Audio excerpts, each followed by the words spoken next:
Well, hello there, everybody. We are back with another coverage of 2020 Olympiad. Very excited to be here still.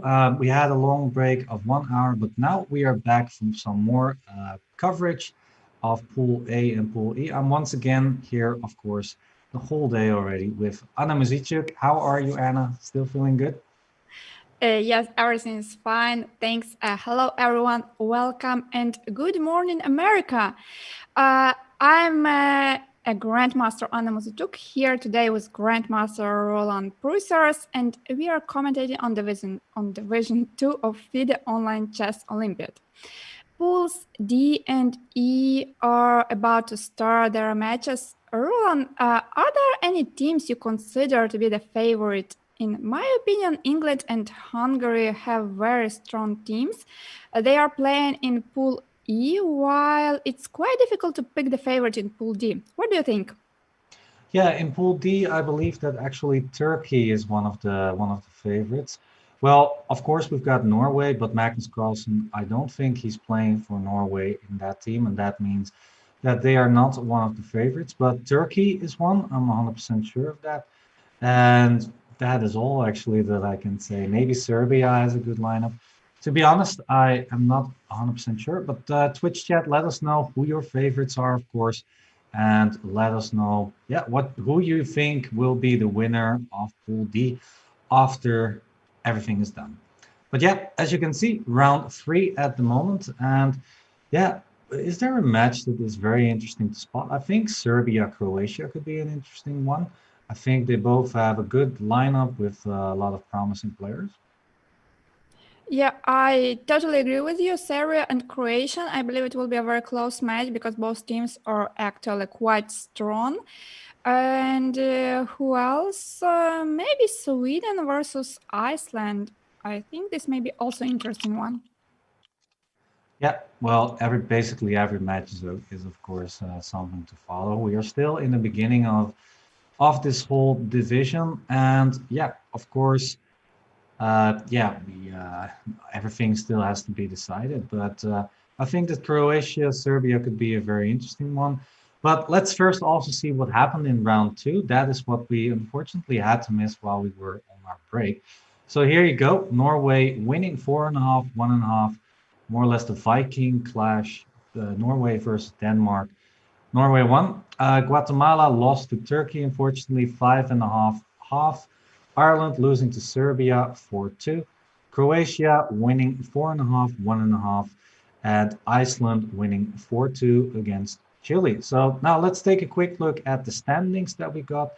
So Turkey in the lead, Croatia in second place, and Serbia in third place. Turkey only gave away 2 half points or one, I think 2 half points in their matches. So they are so far cruising through the pool. But yet again, we have still one round to go today. And after that, the whole weekend, still 6 more games yeah, in this pool. So yeah, we are obviously also still waiting for the games to start. And actually, let me check right now if the games have already started. Nope, they haven't started yet. So let me take a look what we can do. So first we will cover the last games for today in Pool D, and then we will have 2 rounds from Pool E, as far as I understand the situation. Yeah, absolutely. That's a good mention as well. Yeah, we finish with Pool D, and after that we are going straight for Pool E.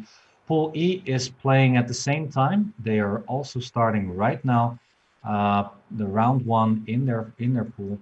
But yeah, we are going to focus on round three, Pool D, and afterwards we are going to cover Pool E. Yeah. And So here we yeah, have the games. yes, we've got some games at least, yeah. And I actually immediately saw a legend in the chess game. Miss Pia Kramling is participating for Sweden. You must have played often against Pia, didn't you? Yes, I have had many, lots of games. I played with Pia. She's a very solid player, and she's former world number one among women. Yeah. So yeah, she has been playing chess for more than 45 years for sure, maybe even something like more than 50 years. That's a really long period. And what I like to say about Pia, she's a very charming lady and she has such a passion for chess. She's always ready to analyze any position. And sometimes we young players, we get tired, but Pia, no. I mean, it's amazing. I don't feel young at all, actually. I feel with all these young players nowadays, with all these children, prodigies in chess, I feel like I'm already some sort of a veteran. But of course, I'm nothing compared to the likes of Pia Crumling. She's been in the chess field for way longer than I am. So, yeah, it was a nice thing to start, I think. And yeah, well, I've got all the games, so I think it would be interesting to try and find the games between Serbia and Croatia. So let me go over here. I think this is one.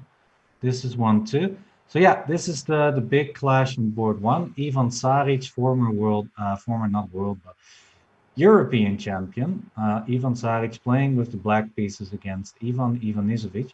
So the clash of the Ivans, I would say, very important, of course, for them to determine who's the biggest Ivan in this event. I'm joking. But D6, weird opening. I haven't seen this opening ever before, I think. So C4, E5, that's kind of logical. After knight C3, bishop B4. Ah, it's this line. Okay, bishop E7. 94. Have you had any experience with this, Anna? I didn't play this line with white and I didn't play this line with black, but I know that it exists. And just one more remark, we got a question in the chat, is Pia Anna's mom? Yes, Pia is Anna's mother and Anna is a famous streamer now, so do check her channel. Yeah, yeah, she's a lot of fun to watch on Twitch. But yeah, what about the position? I've been seeing this before, once before. I think actually one of the big lines here was actually that after b4, don't they usually take on d5? And then Taking on after b c5, taking takes, on c5, yeah, then moving the right knight now. somewhere. Yes, So this is you've also got the that. line. Oh, I found out the blue colors on the board. There you go. All right, so yeah, two bishop pairs, and but black has got a solid center so far. Nice piece play, and yeah, this was an interesting discussion. I think maybe one and a half or 2 years ago. I think in the English, when of course Magnus also started playing it, and a lot of people had a discussion here. I think actually Anish Giri was one of the biggest leading figures in this whole line. Where Do you yeah, believe it about this line? Because there is one similar line where the structures looks very similar. Because exactly this line, I'm not sure. I have seen so many games in it. maybe it's c6 actually. Before in this line, maybe I don't know. Well, I'm not sure about it. Okay, well, me neither actually. I think. The bishop b7, what happened in the game is a perfectly normal move, and Ivan Saric knows his stuff. Of course, he has been a chess professional for a long time, I think. Right, nothing too much going on here. Let's move on to the next game. This seems like a very classical French game. Front, yes. Front line of third move, knight c3, knight f6, e5. That's very classical.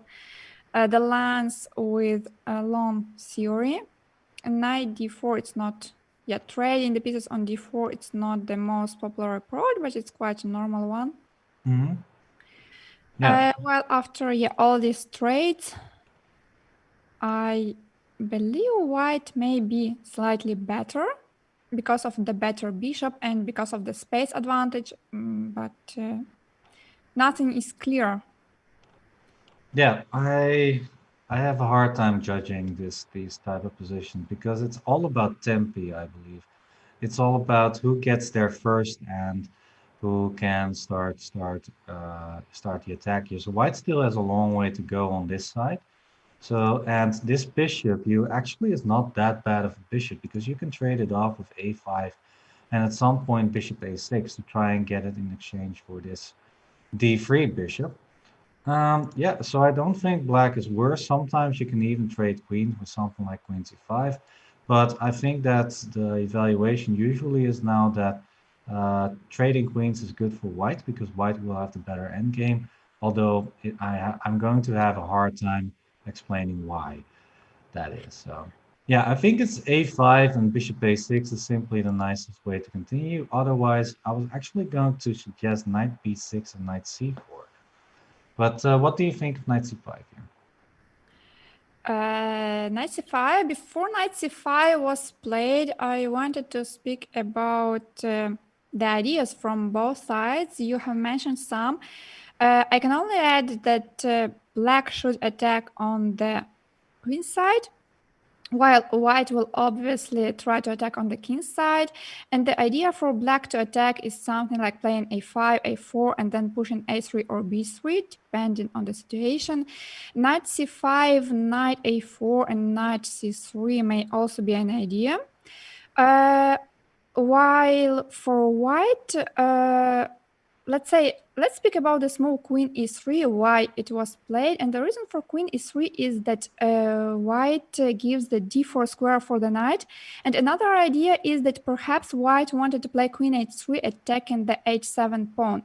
In case black goes g6, then some plan like queen h6 followed by h4, h5 may be very unpleasant, while if black plays h6, then this will be met by g4, g5.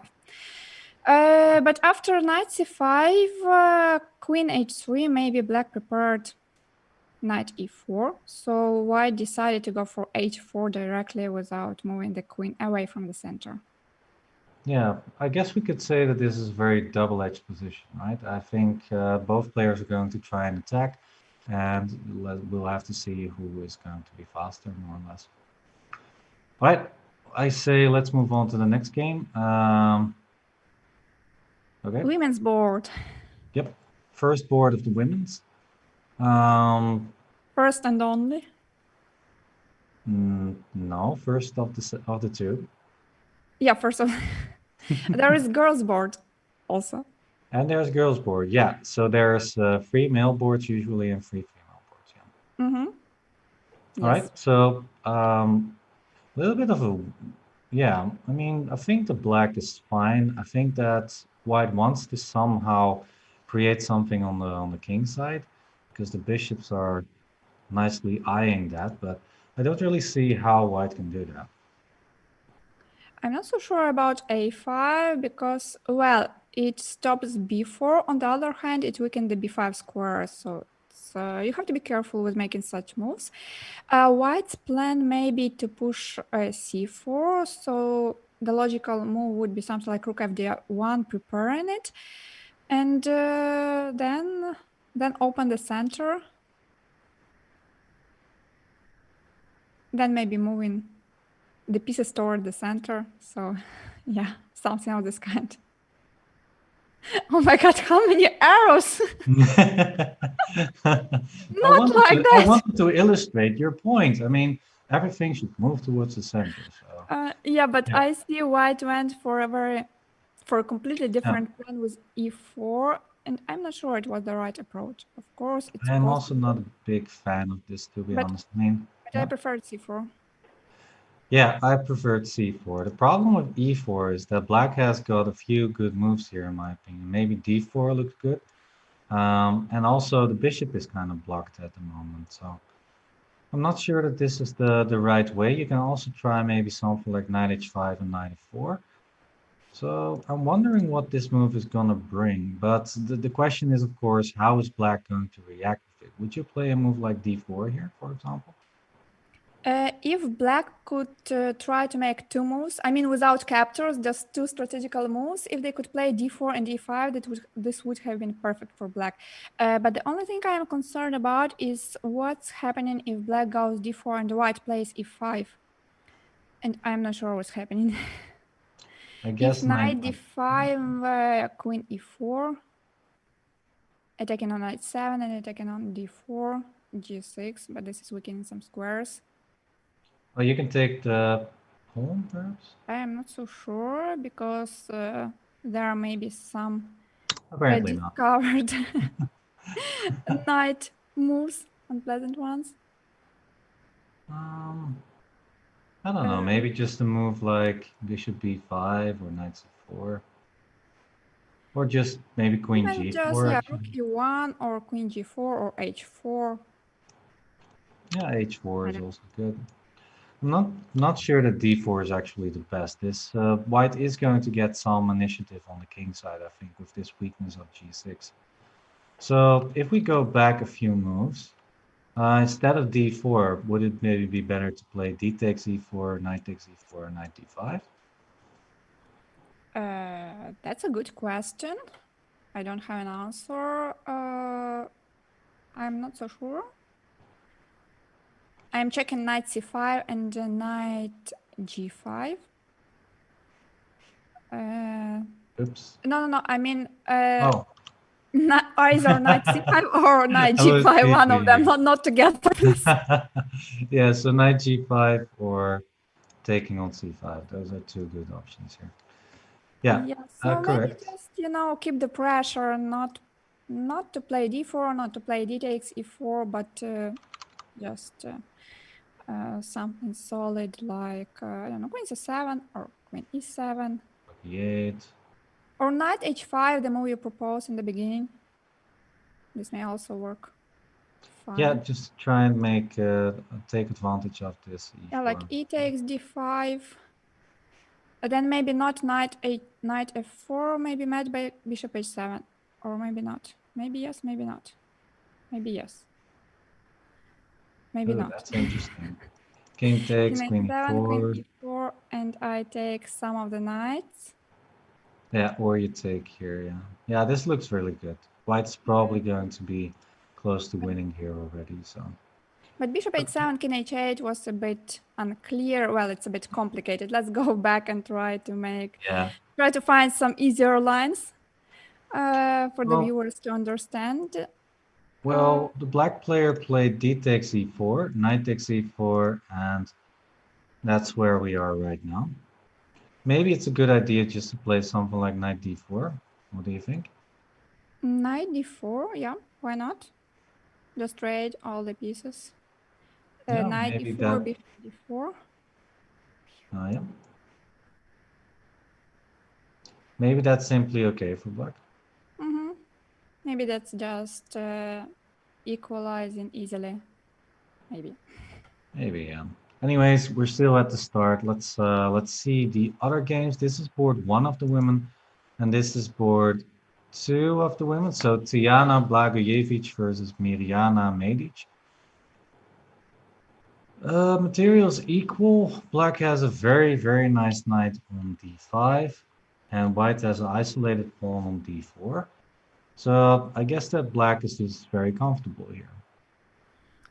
Black seems to have a pleasant edge because the d4 pawn, yeah, it's isolated pawn, and with isolated pawn, you prefer to have queens on the board, and the more pieces you have, the better. Because with the isolated pawn, you should try to go for some attack, try to get some initiative, because in the end game, it's rather a weak pawn than a strong pawn, and bishop f4 was played, offering more traits.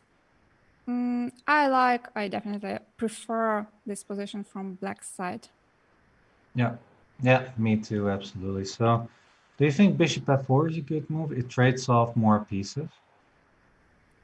I think black could even wait with this move. And another idea was black could try perhaps to play b5 and bishop c7, bishop b6 to put more pressure on the d4 pawn. Because the bishop on d2, it's not that active, and maybe there was no need to trade immediately. Yeah, maybe it is. Yeah, yeah, but we can be clear that it's clear that black is in the driving seat here. So let's take a look at another game. So we are now at the youth board. Nice. Well, what's this? Queen Yeah, d1. Seems like a very good move, threatening rook h1. Maybe it's winning. I think it's winning for white yeah, you because cannot stop that. Yeah, if the queen black moves over here, then you've got queen queen h5. h5. Oh, Oof. So what do we do wow. here? I think it's just winning for white. So that means for Serbia. Good Yeah. start for Serbia. Look at the time also. Velimir has got seven, almost, well, 6 minutes more at the very least, 6.5 right now. So that's actually kind of impressive. Yeah. Yeah, Grandma. so I Oh, can. he's also a grandmaster, by the way. So let's clarify this also because the ratings that you see behind the names are actually the Chess.com ratings and not the official FIDE rating. So actually, I got confused for a moment there because I thought 2256 beating 2508. But if you look, for example, to the titles, then Velimir is definitely the one who is the favorite here because Grandmaster versus International Master. But in any case, yeah, well done for White. White won this game. So let's move on to the next one. Yeah, and good point about the ratings because we have seen many games today where the players were underrated on chess.com while they are quite high with FIDE ratings. Yeah, absolutely. Okay, We this is have the last board. and we have one more result. Okay. Someone has just finished the game.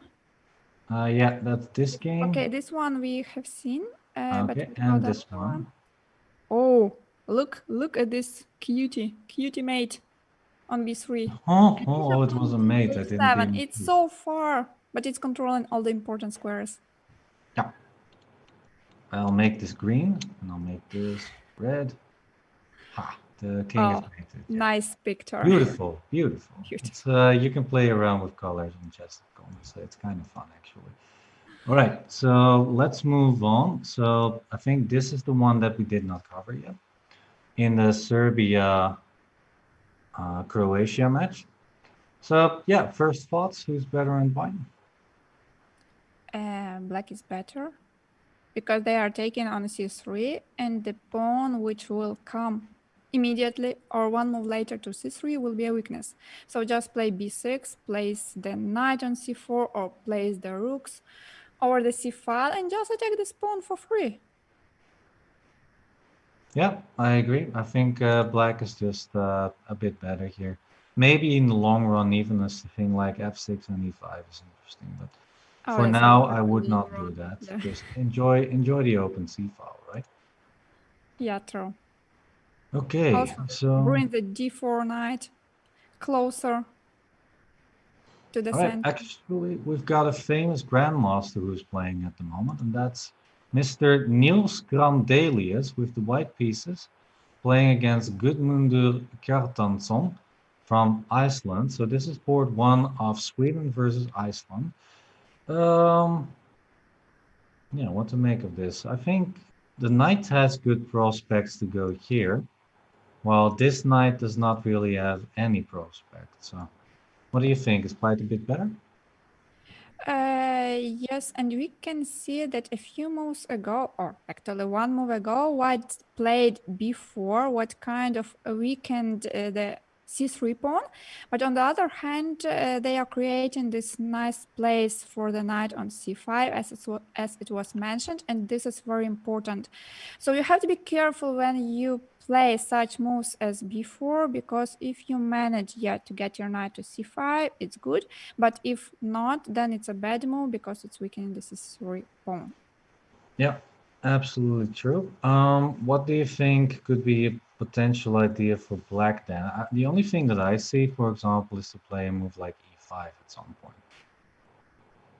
E5, e5 looks very reasonable, but maybe white will just not react to that. Maybe white will continue with the plan, playing knight c5. I don't want to play 8x b5. I don't want to trade these pawns because the knight on c5 is actually targeting, eyeing on the a6 pawn, so I prefer to keep it on the board. Yeah, I agree. I would do that too.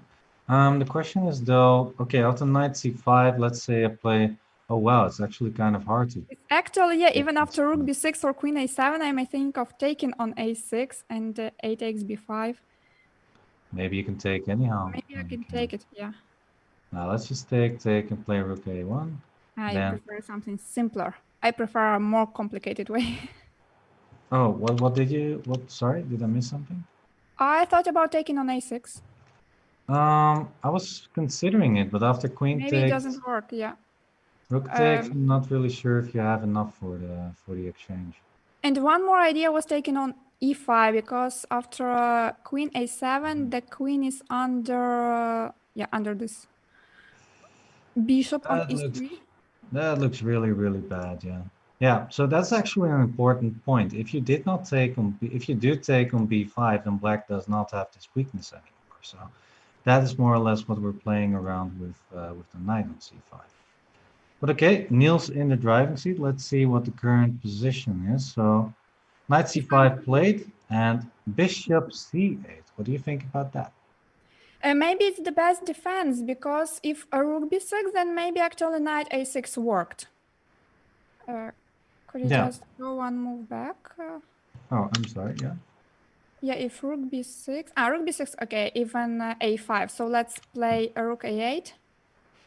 But rook a8, Well, then yeah, we can simply take on. But another idea was, yeah, to take on a6 and to take on b5. Maybe we could take on b5 immediately in case of rook a8. yeah. In any case, it loses everything. Yeah. So bishop c8 is the best move there. And Yeah. How to a5 played. continue? Sorry. A5 was played, Yeah. fixing this weakness on I think a6. black. If black plays bishop f8, how would you continue here as white? Bishop g5. But what is the threat of bishop f8? Are you There's going? no threat. There's no threat. I'm just making a sensible move, hopefully. Okay. Maybe bishop g5, pointing that the bishop is not on g7 and you don't have f6. Rook e8. Okay. Queen d2. Yeah, it's hard to picture what black is going to do here, actually. E takes d4 opens up the c file, while e4, yeah, doesn't really help black in any way. Yeah? Maybe this is best, though. Okay, white is clearly better because of the knight, but yeah, it's still a long way to go, I think. Yeah?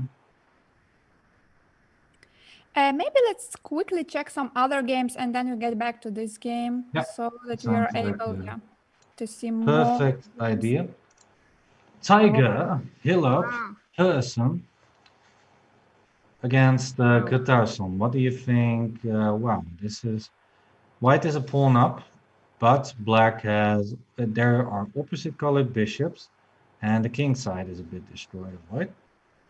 That's true. Yeah, the king is a little bit weak, but the b5 pawn is very strong. Yes. And also white has some pressure on the f7 pawn. It's not so obvious at the moment, but potentially, yeah. If the rook is coming to d7, then black can't move the rook from f8, so there may be some problems with this Yeah, f7 pawn. exactly. I think that white is just a lot better here. Maybe black can maybe play something like queen b4, queen takes a4 ideas. Um, yeah, that might be interesting actually. A move like queen b4. But it's white to move, so Yeah, so what would be a good move here? A move like rook d7? maybe rook d7, we can try that. So queen b4? Rook Maybe, no, wait, d4. this pawn is under attack, this pawn is under attack. Oh, actually, I think you can take the pawn. Take, and queen a7. Oh, I'm sorry, I wasn't. Nice. Tricks, I Nice. play way too much Puzzle Rush. I'm addicted, I cannot help it. But probably, actually, if the king just goes somewhere, let's say you go here, but you still have got some problems here, so Okay, Actually, just I'm just F5, thinking. trying to get rid of one weakness. Yeah, that's true. In That's my true. So five after of this, white pawn. can play f5, maybe. Yeah, but queen a4 attacking the rook. No, there you go. Maybe not the best idea. Maybe not. But okay, it's yeah, what would you play then? Maybe queen h4? Please take on a4. Oh, thank you so much. So much. You're so kind. Yes, yes, yes. Ooh, that's painful, you know? Take on the 8 and it's let's tease a little bit. Oh, check, yeah, yeah. Oh, Check. check Oh, and and let's back. do another one and then oh yeah, yeah, yeah. This was nice. Nice tricks. Okay, I guess white is better, but positionally speaking, it's not that much yet, right? I mean, Yeah, black maybe. has got a good pawn on b5, but there are still some weaknesses in the position. Maybe some idea like rook c6, queen b4, and rook c4, protecting both of the pawns. It's a little passive, but Yeah, it's a little passive. It's not like I like it so much, but just some suggestion. Yeah, yeah, black maybe definitely it's the has some best one. compensation for the pawn. It's not so easy No, for white. it's not so clear. Right, let's take a look at another match. Let's once again see how Pia is doing. You sacrifice the pawn on f5, but it's a very typical sacrifice because now if black takes, I don't know if we start from bishop c4 or we go rook g7 directly. I prefer to start with bishop c4 Alright. and like E6? No. King goes, no. Oh no. Oh king hell. no, King, king e8 or e6. well, E6 I really don't like because you're opening up the seventh rank so much. I think it's King E8. Scratch that. The computer really does not Yes, maybe agree. just rook g8, knight f8, and bishop g7. Yeah, this looks over actually. Yeah, Maybe that's you the truth. had to play e6. Maybe you don't want it, It's but you have so to. painful to allow this rook to all the open Okay. seventh rank. It's King I hate. e8, still rook g8. Would you like a draw? No, I like to take the rook on c8 and take another I'll pawn take on back. a6. You know what? Yep, that wins material. Yeah. So actually, after rook g8, I probably have to play king e7.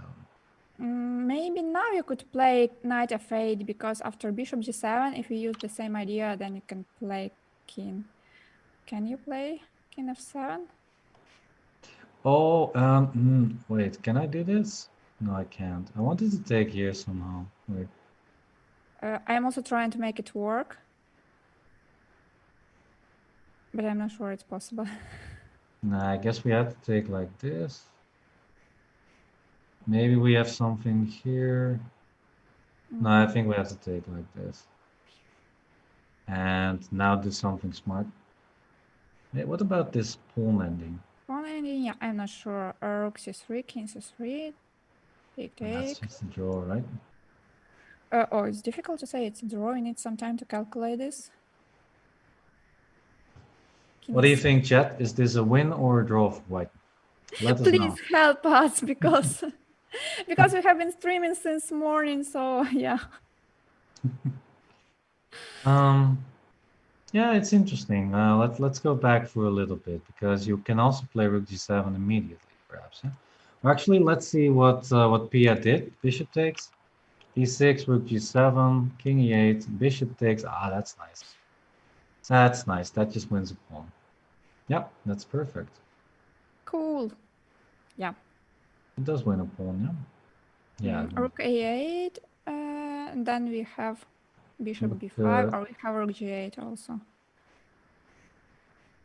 followed by a4. That's a Let's do full it. pawn up for white. True. Nice. This is looking good for Pia.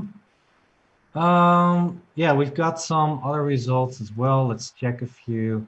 We've got I think this is board 6. Yeah, I think this is board 6. And this seems to be a repetition of moves. Both players were content with the draw. Once again, everybody, don't be fooled by the ratings that you see here. Those are Chess.com ratings, not the official FIDE ratings. So yeah, just a reminder there. All right, and that's the only one. Let's go back to, this is a nice mate. Yep. Almost in the center of the board. Yeah, almost. Yeah, Queen e4, Queen takes on f5, and it's a mate. So this was a good game from Urkedal, Freude Urkedal, against the Chile gang. All right. So let's see.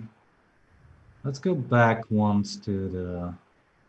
Yeah, let's check someone who is still playing. Yep. All right. Let's check what this went. Wow. Oh, a lot has happened.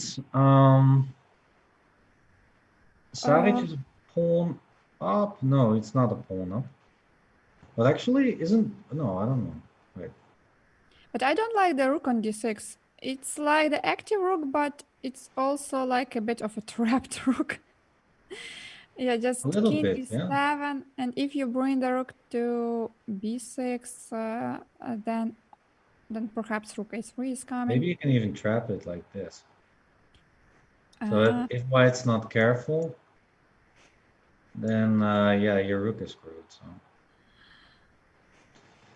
yeah, but that's of course not going to happen. But it's just an idea. Let's see. King d8, maybe d6. I'm sorry. Rook b6. Rook a3 is played. Yeah, d6 and king f6. That's what I wanted to make. Yeah, so black is going to run with these pawns over the board. Is there a way to stop them? Maybe to play rook b7. Ah, it was played. If rook b3, rook d7, then rook d3. And now, yeah. do you have time to play king e2? I'm not sure. King e2, b3, rook b7, rook d5. I think you do have time, but you will lose the d2 pawn. Yeah, and that's what I don't like. We can quickly show this line, yeah. b3, rook b7, rook d5. King d1, b2, king c2, rook d2. King b1, and well, at least rook d6, and then also taking one more pawn. But maybe it's the best line for white. I'm not sure. It might be. I'm also not really sure. But let's see. So rook, king e1 played, b3, rook b7, rook d5. Ah, it's the same. Yeah, so I think we're going to get this on the board, actually. Also, keep in mind the time control, everybody. It is, they get 5 seconds increment per move, but still, that means that they are in time trouble. Yeah, we've seen already some players who run out of time and actually had to resign, sometimes in even winning positions. So, yeah. Yes, while you were talking, I thought, but what to do if king d1 and rook c5? Oh, okay, so king d1, rook c5. With the pawn on d6, there was rook c7, but that didn't help because b2, b1 was with the check. Yeah. Maybe it's just this looks very good. This looks winning for black. Yeah, so let's see if that's gonna happen on the board. So king e7, king d1. Oh, b2 played, B2. actually. But what Missed chance. Missed chance, I think. I think that your suggestion was better. Perhaps it's still winning, but rook c5 is winning in way more clean. Easier way. Yeah, rook ending should never know what's gonna happen, yeah? Sometimes you know, sometimes you don't. You know, it's like a lottery. A little bit, yeah. I think, well, now f5 is falling and b2 as well. So how would you play this for okay, g6? I do have rook d3. White will take the pawn on h7 or b7. Yeah. But now white is fighting. After rook c5, white could just resign. Now it's not so clear anymore, no. All right, let's see if I can find something really interesting. Let's see. Nope, nope. Nope, nope. Okay, this looks like fun. I don't know. So this is board one, Turkey against Ireland. How do you manage to find these games? I don't know. Is this But it's interesting queen though? I g5 think and rook it's d4 mate on the yeah. board. No? I think it's just over, right? Just king h8, rook d4, like you said. Rook h4. But Set looked very finish. cool. It is over. Why am I speaking French? Okay, let's go to. I'm not even speaking French. Never mind. Okay, Another game. go another game. This one. Yeah, never Okay, mind. this is a bit boring. Yeah, This one. Okay, knight there should be e2. mate in two. All right. Next Yes. one. Oh, yeah, we could talk about this. This one. So what is this? Does black have any chances? I'm not sure. Bishop e8 is an idea. Bishop e8. Bishop e8 was not played. You can't Maybe the play bishop king was g. too far. Maybe a6. I'm sorry, what? No, I thought bishop g3. Yeah, if bishop e8, I was trying to calculate a6, bishop g6, king g4. But bishop e8 and bishop c6, but at least you get the g bishop. Yeah, that sounds good. Yeah, because yeah, black has to give the bishop, otherwise we will. And this should be winning because you have two passed pawns, and you just start marching them, and then either this bishop or that king is going to be too much occupied. Yeah. Yeah, should be winning because the pawns are too far from each other. No, I agree. So bishop e8 maybe not the best move, but yeah, I mean, white is simply two pawns up. White can simply play this. So. But So maybe 95? just knight e5 and taking the bishop. Yeah, that is what happened in the game. And okay, it seems that white is going to win this. The player from Denmark, Oksana Krieger. Right. Do I have something interesting for you? A rook ending? Are we Okay, going? you asked it. Here you go. Oh, that's it. Oh, wow. Not so easy for white, but let's try to find some chances. So it's white to move. Okay, yeah, if it was black to move. Yeah. How to say this game?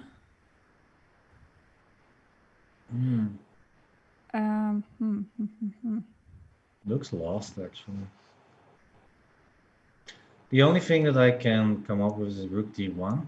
Rook g1, king f4, rook g2. Rook g2. King f3, rook g3. Yeah, the but problem black is that can the maybe king is play too far rook away. I'm sorry? The king is too far away. If you had the king on g1, it would be an easy draw. But with the king on b4, yeah, we need 1, 2, 3, 4, 5. Thanks. Yeah, that takes a long time, yeah. But actually, this rook g1, rook d2 move is very hard to find, I believe. So we can check if Ivan is going to find that one. Yep, rook g1 played, king f3. This is actually on the board. That's on the board. So yeah, Ivan is trying his best. Rook c8, cutting the king. Rook f2, good move. Yeah, but how to defend this? I mean, black's plan is just gonna be king h4 and then g3.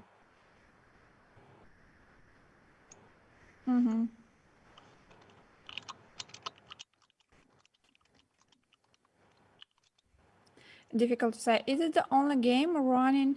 Yeah, this is the only game left. So rook d7. But what about... okay, rook c2 will be met by rook h7. Yeah. Wow, white is really finding all the resources. This is really hard. I mean, he's also on increment, more or less. So these are not easy moves to find, especially in time trouble. But still, I mean, all black needs to do is to push this pawn and then start pushing the other pawn, and black is winning. So yeah, white's doing a good job disrupting everything, but I'm not sure that white can hold this. It looks actually kind of lost still. King e3 or king e4? King f5. Maybe g3 now. Just g3, 8 takes g3 and king g4. Yeah, why not? Yeah. No, black doesn't want that. That looks winning actually. And black wants to win without any sacrifice, but please, g3. Go, It should be g3. please. Rook c5, and next you're gonna take here. Should be winning. The king is still cut off. The king is in front of the pawn. It should be winning for black. You're gonna build the bridge, and everything is gonna be all right. But okay, let's check what is going on in the game. And actually, everybody, if you're G3 curious played. about the scores, take a look on the Finally. left. Ah, what? He played? G3 played. Hey, let's go. Okay, dun, dun, dun, dun, dun. And it's on the board. Yeah, rook f5. Yeah, now it's hopeless for white. Yeah, now it should be over. Resignation could come in any moment now. Actually, no, this should be over. Yeah? Just king h3, g3. Mm-hmm. Yeah, or this. It's fine. King Lone or g4, king g2, g3. and So we're then the winning. bridge. Yeah, so everybody, this is actually the last game of this round. This is the only game still going on. So take a look on the left where you can see some of the results. So Norway wins against Chile. Sweden wins against Iceland 4-2. Serbia, Croatia. So this game doesn't really matter actually because Serbia has already won the match with 3.5, 1.5 so far. Turkey winning against Ireland, 4.5, 1.5, and Guatemala. Ooh, that's nice. Winning 4-2 against Denmark. I consider that an upset. That's something very, very surprising. And actually, everybody, since this game doesn't matter for the standings and for the match results anymore, we are gonna go on a short break. And actually, we once again have a surprise for you. So don't go anywhere. In a few minutes, we will be back with a surprise. A nice surprise is awaiting for you, so please stay tuned. We will be back just in a few minutes. See you.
And we are back, everybody. And here's our surprise. We've got Grandmaster Niels Daly is with us for a small interview.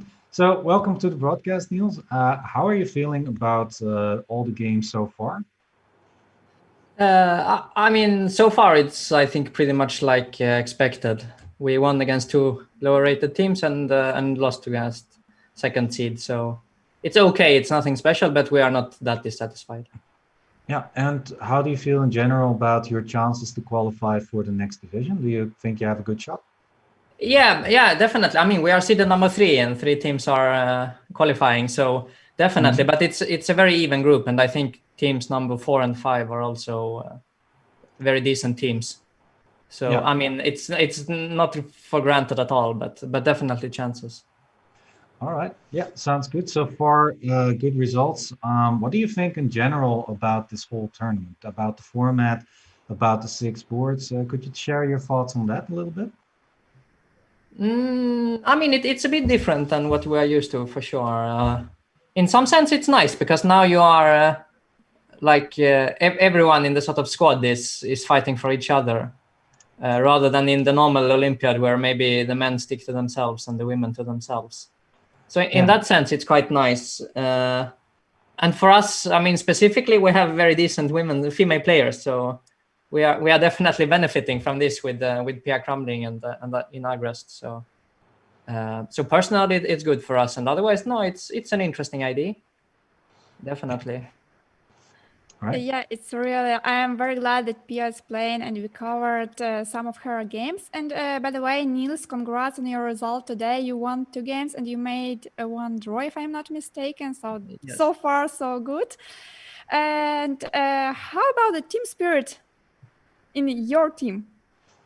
So I mean, we just started, so I don't know, but no, it seems good. Now, of course, it's not as fun as when we are everybody together and like in a Yeah, normal of course. tournament. I Yeah. mean, but this is like we have gotten used to this by now after half a year. No, team spirit is okay. I mean, we are definitely fighting for each other, not only for ourselves. So. It's okay, but it's hard to tell because we are all at home, so. Yeah, that's of course the big difference here. Yeah, do you think it's really different to play online versus over the board? Yeah, it's a lot different. Well, first of all, it's very difficult to play classical chess online. Like I have never actually done it, but in general, it's almost impossible, I feel, to do. So I mean, this time. This rapid instead, that's already quite different, but also otherwise, I think like for sure the strongest players over the board are still the strongest online, but but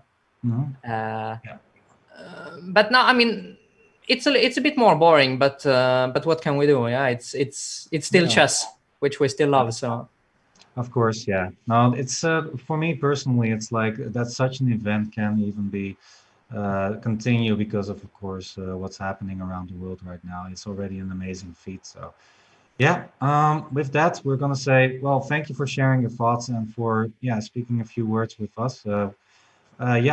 So thank you very much for being on the broadcast, and we wish you all the best, of course, in the future rounds.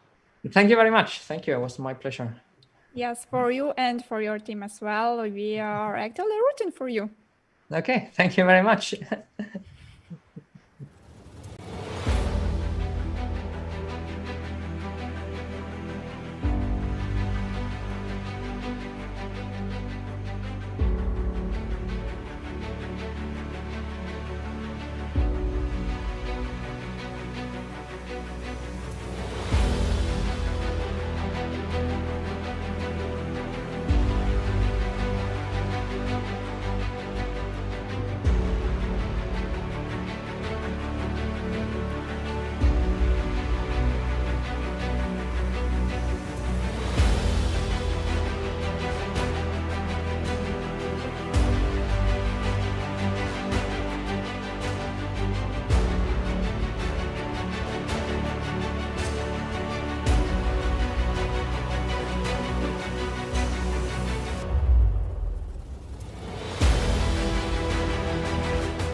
Well, I hope you guys like that surprise. Well, it's always good to hear about their personal experiences, of course. It's amazing and very nice of them to actually join the broadcast and share a few words with them, with us, of course, yeah.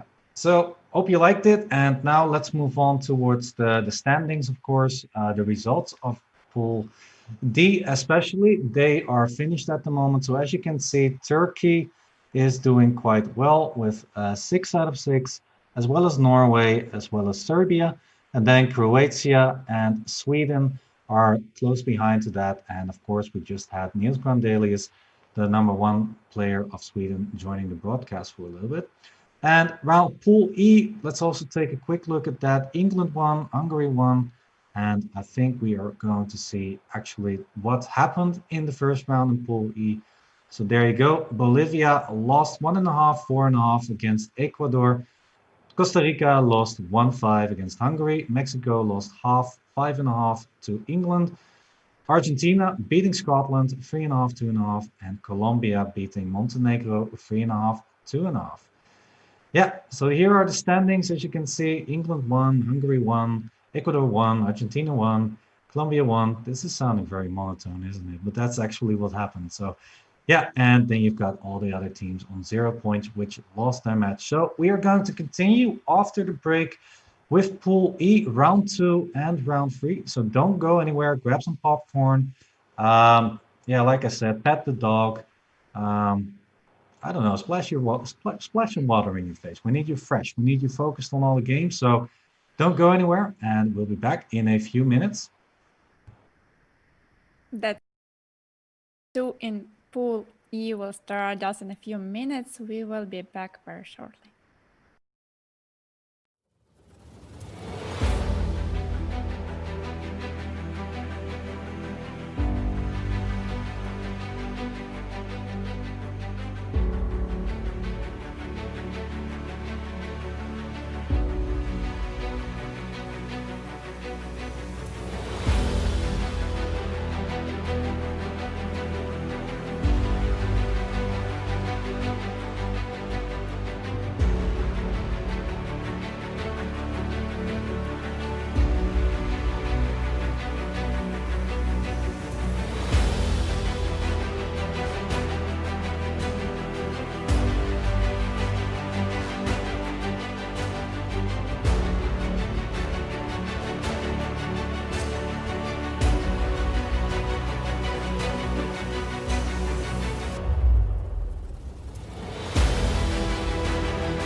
Oh, hi, I didn't see you there. Welcome, everybody, for this broadcast, this Olympia 2020 broadcast. Once again, we are back, of course, with more chess for you. The day is not over. We've been doing this for about, what is it, Anna? I think about 7 hours already of broadcasting with breaks even. So, but yeah, we're not even close to the finish. So, yeah, here a quick reminder, everybody, what the format is in this tournament. Well, yeah, I think we've seen this card a few times already, but here you go again. It's a really big event with 163 teams and over 1,500 players from around the world. And yeah, teams are split into divisions, and right now we are in Division 2. It's going like the lower the number of your division, the better the teams usually are. And we are moving on to the top division, I think already next weekend, and there we will see who will qualify for stage 2. And that will mean the medals and the prizes. So yeah, we still have got a long road to go. Teams feature two open boards, two women's boards, one junior male board, and one junior female board. So actually, Anna, what is your thoughts on the team composition there with the two open boards, the two women boards, and the two youth boards? What are your thoughts on that one? It's an unusual format, and I am not sure it's good to use this format for offline Olympiads because Olympiad, it's like some a top level event. But to use it for online Olympiad, I think it was a great idea to give the chance for the young players to show their skills and perhaps even to try to play versus stronger opponents, and also the idea of uniting a team so that you don't have a separate open Olympiad and a separate women's field, but we have it united, so men are supporting women, women are supporting men, and I think it's a really cool and I really like it. Yeah, me too. Everything you just said, I totally agree with that. So actually, would you like to see an event like this in the future? Or would you maybe see this type of format in every Olympiad in the next coming years? In the next common offline Olympiads, I mean, I don't know. It's like a long way. And yeah, let's first try to finish this one and then hear all the feedbacks, all the comments, if people liked it. The only problem about it is that we are trying to cover all the teams. All the teams are playing online, and with all this format, it kind of lasts a little bit too long. Well, maybe not only a little bit, but it lasts over a month. And yeah, it's like normally you would have finished 3, 4 tournaments in the same period. Yeah, that's absolutely So, true. but well, during the lockdown, I think it's great that we have, chess every day covered. And yeah, when it's Olympiad. Yeah, I agree there as well. I do think it is something really to consider though to bring this format also in future Olympiads because but okay in the previous Olympiads I think there was a separate women's team and there was also a separate men's team, I believe, or like an open and women's team. So I'm not too sure. I like that it's a combined thing that is. And so I would be maybe already an advocate for doing this team composition also in future events, and maybe even as a replacement of the old Olympiads. But of course, I'm not gonna decide on that. It's not mine to say. And actually, there are experts who are, of course, checking all this stuff if it's a good idea or not. Everybody in the chat, let us know what you think. Do you think this format is something for the future? Or do you think that it's only because it's an online tournament that this is good? Would you rather have the separate open and the separate women's team? Let us know in the chat what you think about that. And in the meantime, we're going to talk a little bit about um, well, the rounds actually, we haven't discussed what matchups we are going to have. Is there a matchup that really catches your eye, Anna? So we have Ecuador playing versus Montenegro, Scotland versus Colombia, England versus Argentina, Hungary versus Mexico, and Bolivia versus Costa Rica. I believe we should definitely keep an eye on England and Hungary because these two teams are the two favorites. While I think yes, these two matches are the most important for the standings. All right, your wish is my command. I shall find some English games for you. And here we've got Jovanka Huska playing with the white pieces versus Maria Jose Campos from Guatemala. I'm sorry, not Guatemala, Argentina, of course. Yeah, this is once again a Yobava London opening, isn't it? Yeah, London system, and it started with some unusual move order, a little bit unusual. A little bit, yeah. It's like d4, knight f6, postponing knight c3, and only after b6, knight c3 was played.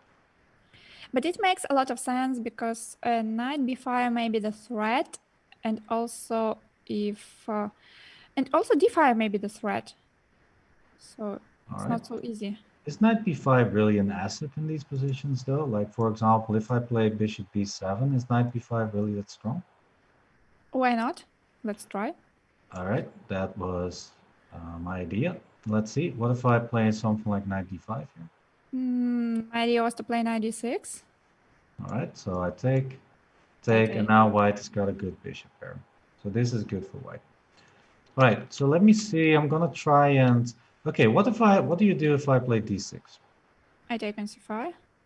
No, yeah. Never mind. Okay, yeah, that's really good.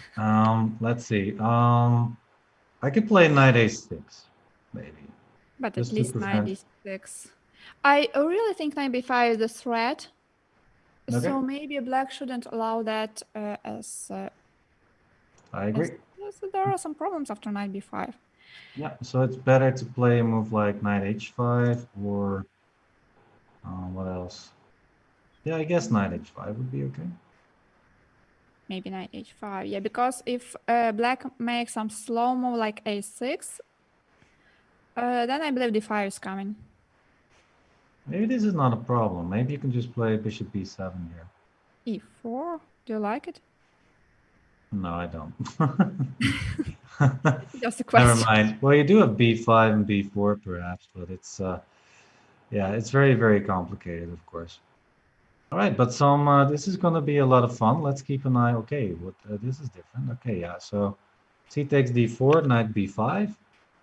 Yeah, so this is the move that you wanted to prevent, and d6 played though. d6, queen d4.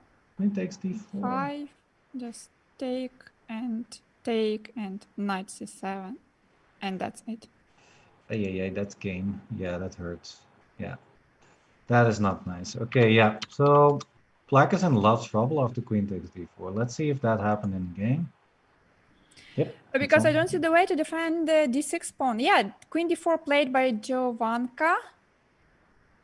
Nice. So maybe knight d5 is the only move. But then bishop goes, I guess. But it doesn't sound so healthy for black. Now, there might be some problems, but okay, if you play bishop g3, then black's going to play knight c6, chase the knight away. Maybe it's not that bad then. So maybe it's something like bishop takes bishop d6, yeah. I was trying to make this idea work. Bishop d6, queen g7, rook f8, and something like long castle. Yeah, just go for it. Long castle takes e4. Just maybe it blow the position open. But yeah, maybe it works. It looks like it's working, right? It's like knight g5, knight x7 is an idea, e4, terrible threat, or c4 at some point. This looks really, really good for white, really dangerous at the very least. Roland, do you know what is the benefit of commentating? Because you can suggest any move and you are not responsible for it. It's wonderful, isn't it? It's the best thing about commentating. Yeah, you can suggest anything and just say, yep, let's try this. Yeah, it's the best thing about being a commentator, absolutely. But yeah, do you want to go nuts? Let's go back a little bit. All right, let's move on to another game. So England, I think this is board one. Famous grandmaster, of course, Mickey Adams playing with white against Pablo Ismael Acosta, a #1 player of Argentina.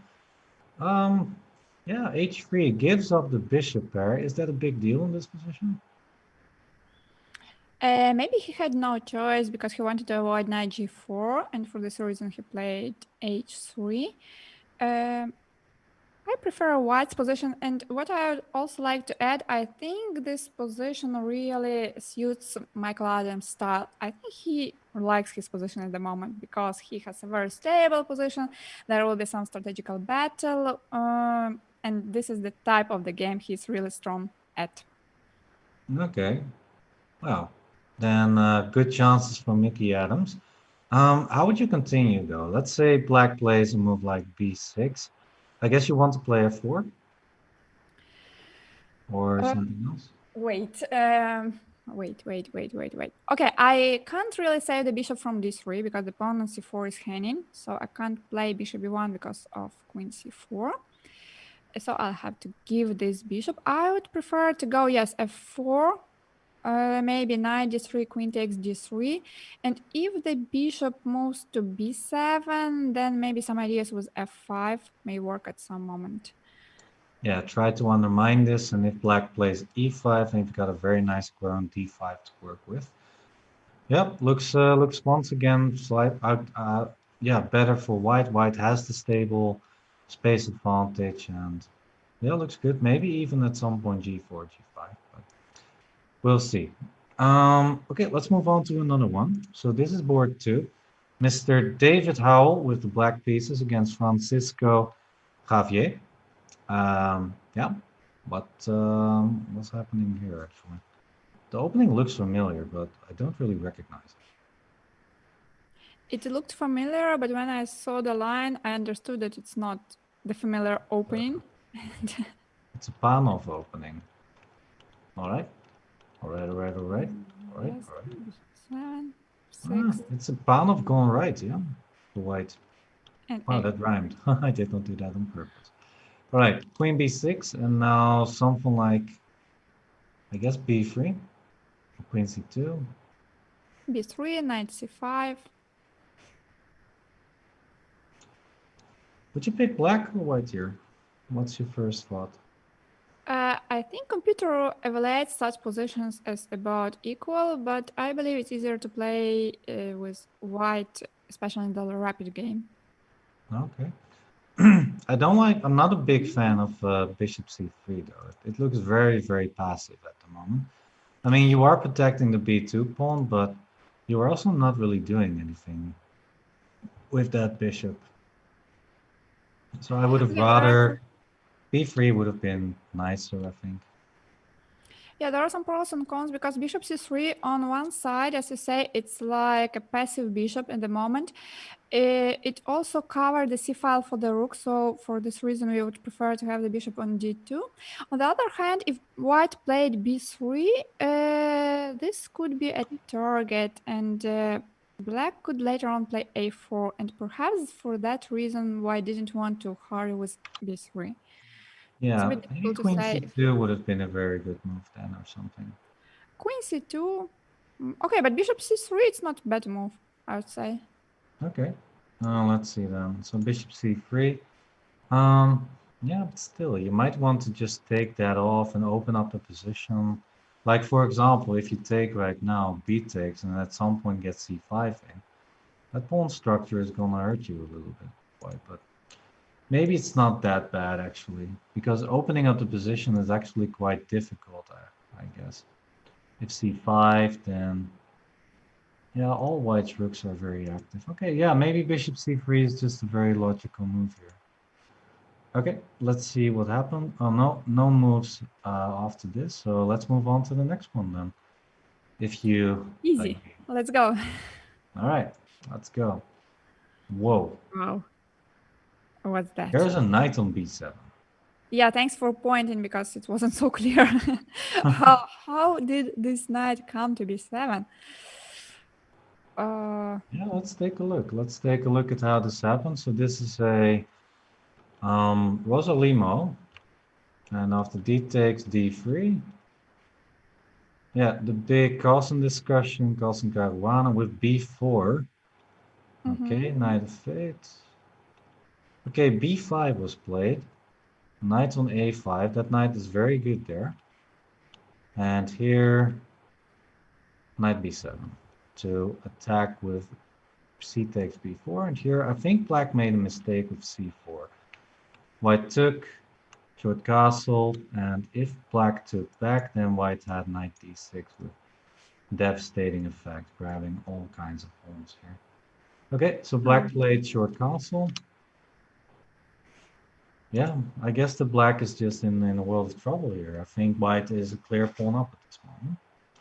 But do you think black still has some chances here? You always have some chances before the game is ended. So yeah. Well, yeah. But white's position is much better. I meant like in to get equality or something like that. Is there Well, maybe a way? in case white goes c5, maybe black can start the attack by playing f4 and then pushing g5, g4. Something of this kind. That's why I don't like c5 so much. Maybe it's not like the bad move, but I believe there is something stronger. Maybe What take about I don't know, maybe knight c5, maybe queen d6, yeah, queen maybe e d6. takes what? Queen d6, yeah? Yeah, maybe queen d6. 6, 6. Yeah, because f takes e4 runs into knight takes e4. Or actually not even, you can Yeah, also play just knight knight d2. Bring another knight to d4 to e4. Yeah, it's just looking very, very good for white, yeah? White does have, white's a pawn up, has more active, has very active knights. The only problem could be if black's bishop suddenly starts opening up. So that's something that white needs to worry about. Well, that's all. White is doing very, very well, it seems, yeah. Okay, so on the board, queen d6, and maybe we'll get what we actually discussed on the board. Okay, let's move on. Ooh, these are always interesting to follow. Yeah, like both white's attacking on this side, moving the pawns like this, while black is advancing on this side, moving the pawns like this. So have you played the English opening like this ever, Anna? I was getting such type of positions with black pieces because sometimes I played Dutch defense. Very good choice. Yeah, c4, f5, and then sometimes white allowed me to push e5, and then yes, I was having this type of structure, g5, and I was going for an attack. f4, g4, h5, h4, or sometimes f4 and bring the queen. Well, with the knight on g6, it's a bit difficult to do that, but before the knight was on e7, so yeah, queen e8, queen h5 is a typical plan. Yeah, and what would the plan here be? Would you go for the same plan with f4 and h4, 5 h4, or would you try something else? I think about trying h5, h4 because I can always play f4 later on. While I don't want to play f4 immediately as it's weakening the e4 square, so I would prefer to wait with it and first to play h5, h4, or maybe something else. I don't know. Well, h5, h4 is a very slow plan. I'm wondering if white has an easy way to try and break through somehow. Considering, yeah, what would be a good white plan here, actually? Maybe to play something like c5 at some point, to try and create a weakness over here, or maybe b6. Okay, f4 played, not following your advice there, with first h5, h4. But yeah, it was part of your plan, yeah? Yes, but now white can play knight e4, knight c4, let's say. I don't know, I didn't want to allow that, not like it's the end of the world, but... That's a green knight. That's a good knight on e4. Yeah. All right. Let's see. Let's go on to the next one. The last board, I think, of England versus Argentina. Let's see. Oh, I forgot that there was a bishop on F1. I didn't see that at the moment. But yeah, okay. This bishop So makes the difference. yeah, it's a pretty equal position. Yeah? I would prefer white, I think, because of the space advantage, because of the pawn on d5, and because of the pressure over e7 pawn. Mm-hmm. But maybe, yeah, maybe it's not much at the moment. Well, I do feel that white has certainly some pressure. If you, for example, can double the rooks on the e file, maybe even, okay, I hope people are listening because it's going to happen again, guys. We have been saying this for quite some time in the past few weekends, but here we go again. The Eliakine gun. Rook e3, rook e1, rook e2, queen e1. It's beautiful, isn't it? It's Yeah, like you like my explanation, yeah. Tripling the pieces on the open file. yeah. Well, yeah, you gave a whole course about that in one of the other podcasts, I think. But yeah, do you want to give us a summary why that's good again? Maybe? Because it's the best way to attack the pawn on e7, but it's a very long-term plan, and it's actually difficult to make it work in this position as the pawn on c4 will be unprotected. Yes. This is the Alekine gun, guys. Yeah, very nice. Very nice. Yeah, but Well, rook c4, some problems with rook c4. yeah, I just made very terrible moves, by the way. Let's put Doesn't that matter. aside.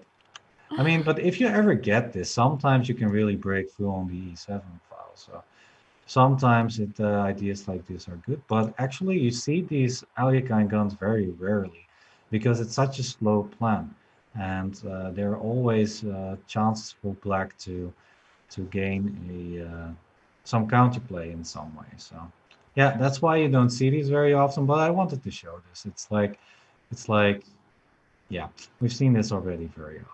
So we've explained this like 1,000 times. Guys, if you've been watching all these streams on chess on Twitch, on chess, on our chess channel, then you should already know what the Alekhine gun is. We've been bringing it up so often. Yeah, I'm sure you know now. All right, Yeah, let's let's go move back to on. the games. Let's see. Okay, bishop f1, knight f6. Let's see. This is what happened. C4. Oh, no move has been played. So, yeah, what do you think is a good plan here for black? How could black continue with his development? Maybe queen d7 and b5.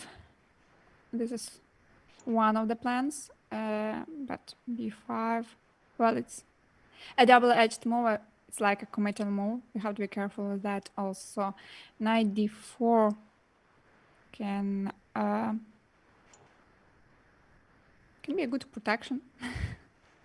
Yeah, I think you're right. I think b5, you want to try and maybe undermine the d5 and c4 chain a little bit. There are drawbacks though. For example, if you did it here, then, well, there's still bishop on f1, so you need to calculate if taking on b5 is very good for white. And if you do it after queen d7, let's say white plays a move like rook a d1. And if you play now knight b5, then there are always some knight a5 ideas, perhaps that could be good for white. So yeah, it's one of the most logical ideas to play here for black, but black needs to be careful when to do it, I believe. Yeah. Otherwise, maybe a move like knight d7, knight e5, knight c5, but then e7 also becomes more intact. So I like white too. I think I would choose white too. So yeah, I agree with your first assessment there. Yeah. It's a bit unpleasant to play with black, yeah, because you're cramped and. Okay, what about moving to the next game? Sure. So let's see if we can find another match, perhaps. We can maybe take a look at Mexico versus Hungary. Tamas Banus with white playing versus Julio Cesar Diaz Rosas, the FIDE master from Mexico. This is looking very, very good for white, I feel. Yes, I think so. Also, this move a5, I don't like it so much. Black played a5 a few moves ago, but it weakened the b6 pawn, so I would prefer to keep the pawn on a7, to be honest. Yeah, me too. Why do you think black played a5 though? Okay, never mind. To chase the knight away. Yeah, just to chase the knight, but And after knight b8. Yeah, how would you continue here as white? What would be a good plan? I could think about trying h4, h5. All right. So if black allows this, it would be an improvement for white. If black plays h5 after h4, this will kind of weaken the g5 square, then some idea like knight g5 and e6 may be possible. Also f5 in some moment. So what else? Instead of After h4, let's say I play, well, a black plan could be perhaps to, okay, I'm gonna double the rooks, why not? Double the rooks, be careful with e6. Yeah, I'm not scared. I'm not I scared. know. It looks very good though. Do you want to play it? Do you think e6 is good? I can try to play it, yeah, because e6, then knight g5 is coming. I guess I have to take like with the Or pawn queen because I can maybe g4. take with the bishop. Just a second. Now queen g4 or knight g5. What is better? Chat. What is better? I prefer knight g5, but maybe queen g4 is better. I'm not sure. It is kind of complicated still, yeah. But it's clear that white is absolutely playing here for the advantage. Oh, actually, white has the advantage, but white is the one pushing for a win. All right, maybe move on to. Let's just check if there are some interesting games. Let's see if I can find something. You're trying to find some crazy position. Oh yeah. Oh, I yeah. believe. Let's see.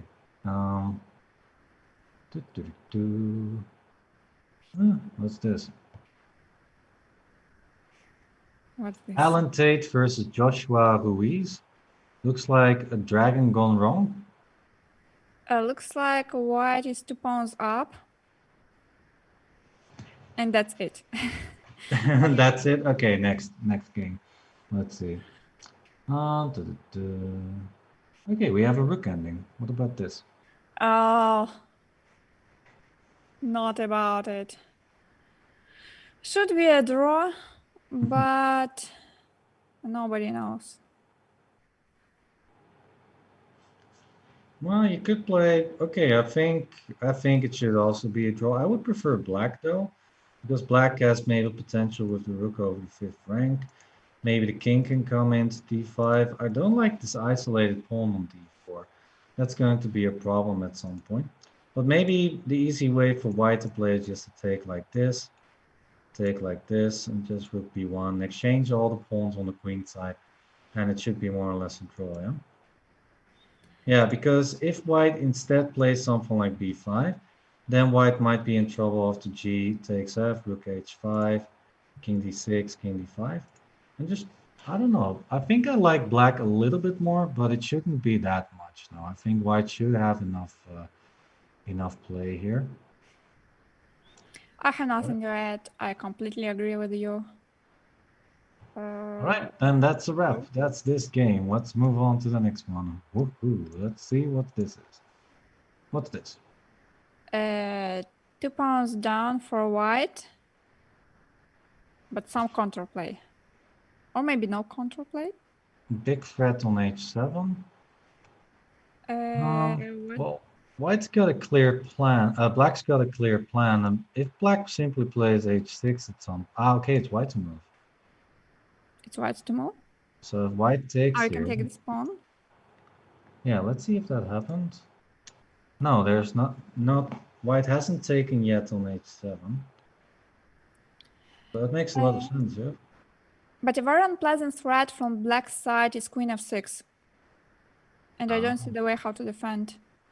Okay, so then takes on queen f5. Takes and queen f5. Good. Well, thank you. Well, thank you. All right, queen f5. And then what?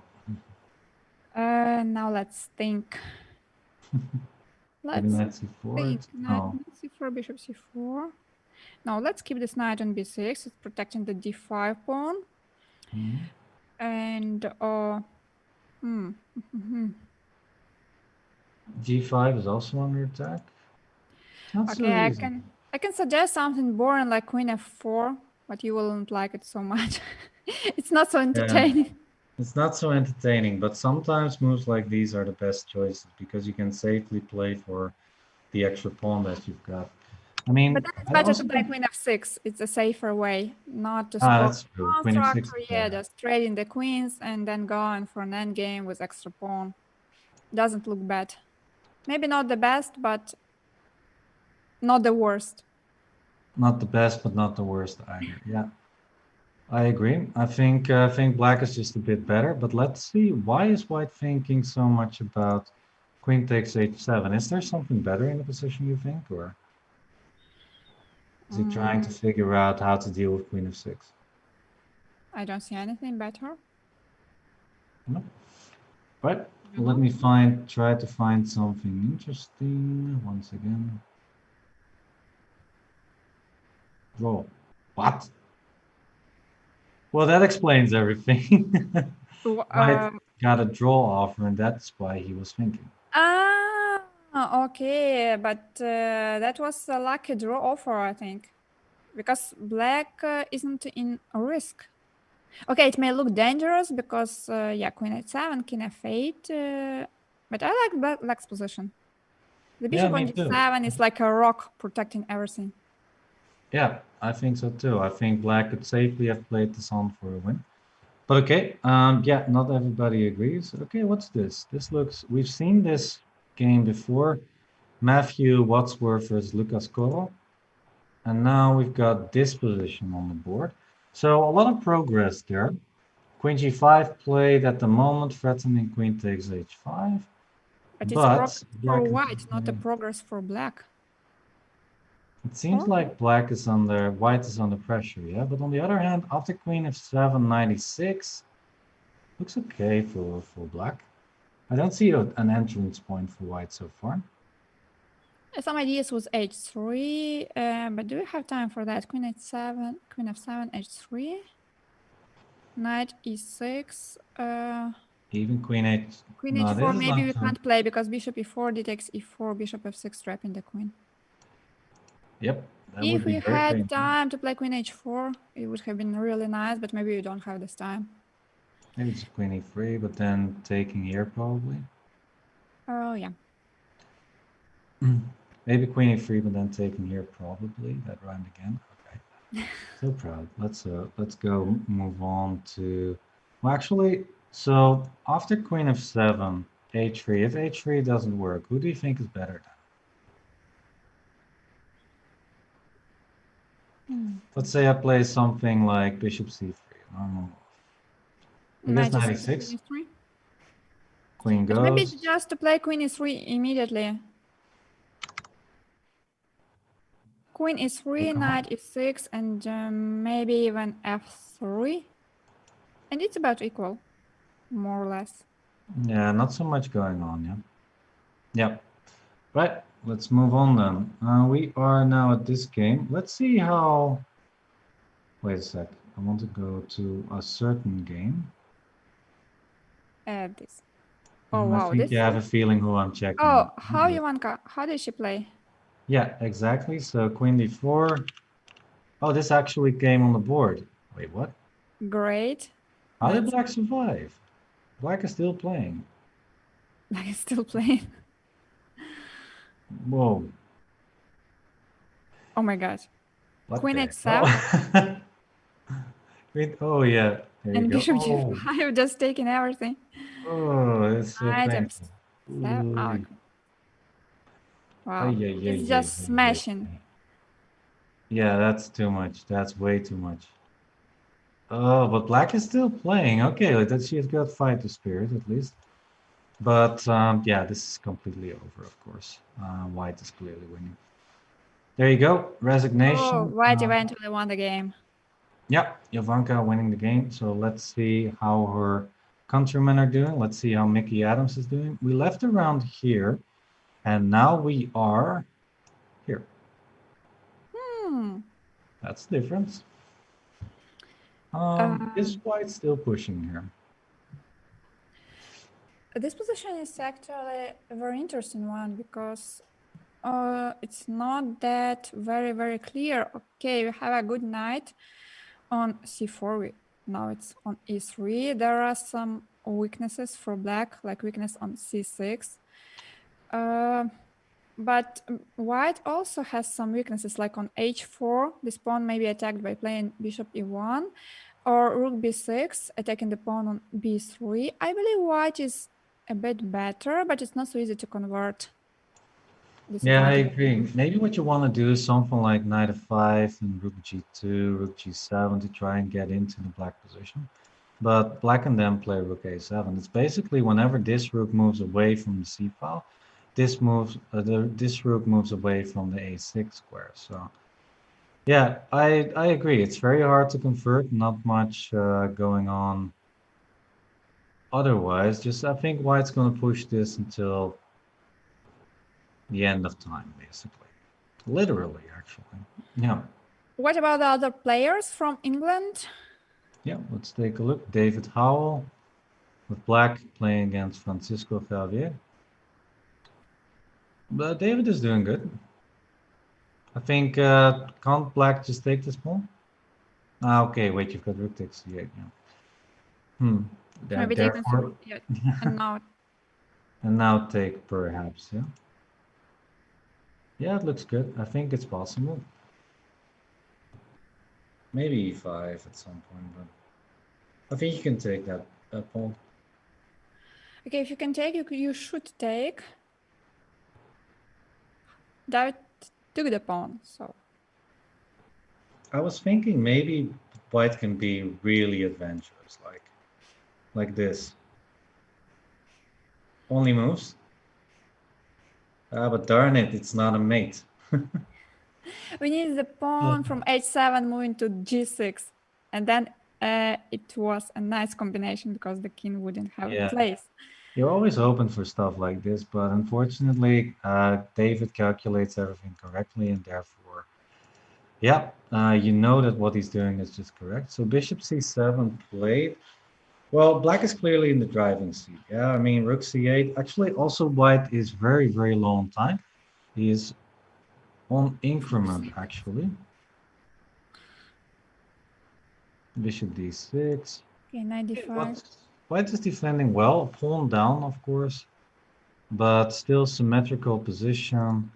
White still has some chance to draw this. Okay, e5, knight f4. Go, go.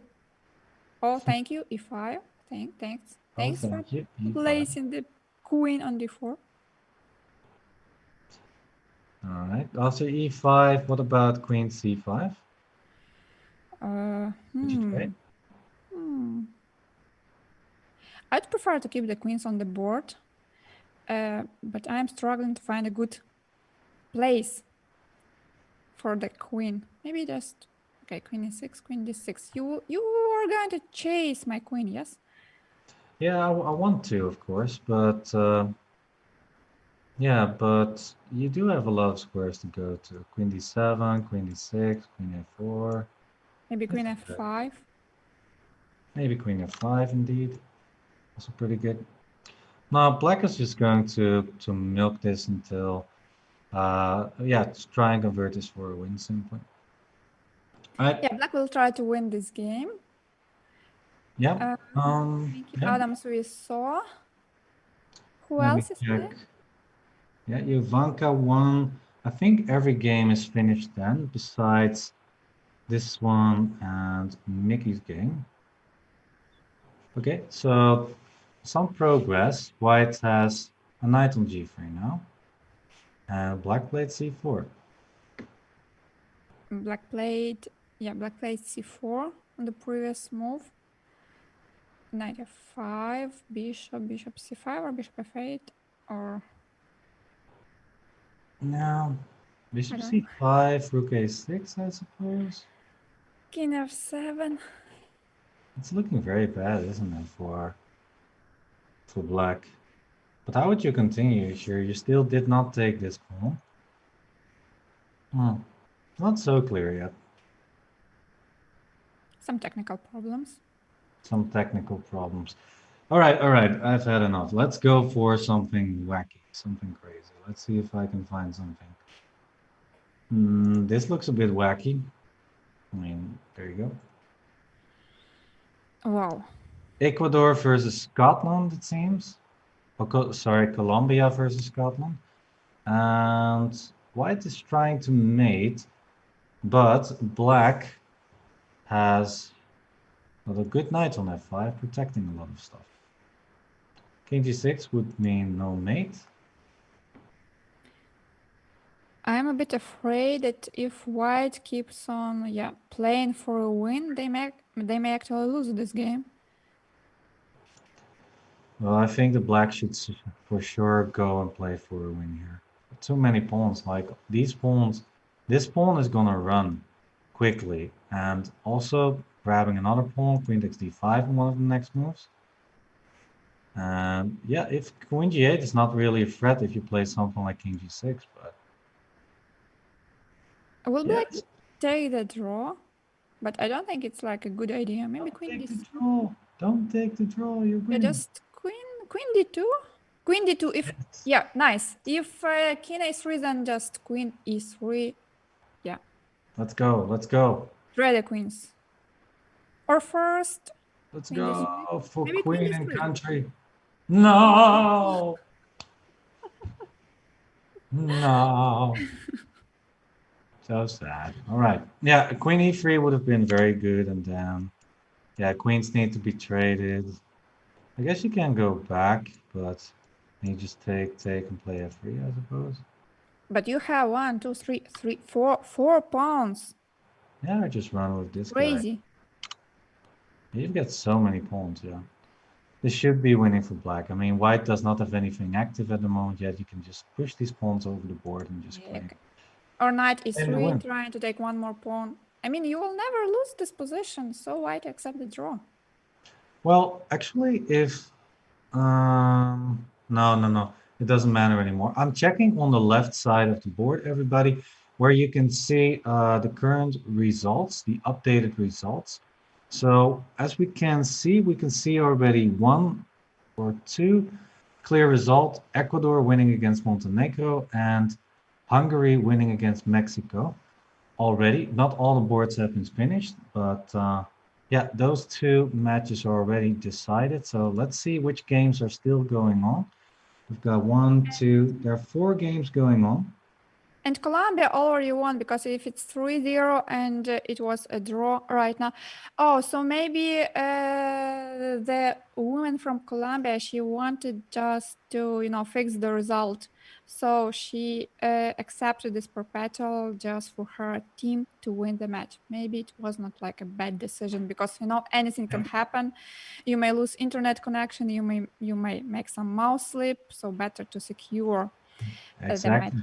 There can be an electricity outage or a internet outage or something. We've experienced everything already. So yeah, it's absolutely true. And actually, the pawn ending is winning, right? Yeah, pawn ending is winning because the king is running to e6 quicker than black king is running to e3. Yeah, this looks over. This looks like Michael Adams is going to win this endgame with nice technique. All right, I want to check on David once again. So it's 2.5 and 2.5. And David, crucial game. Oh, that's true. So this is on the board now. A lot of things have progressed. Yeah, it's oh wait, what? What can take here? Take and go for a rook endgame. Yeah, white could have taken.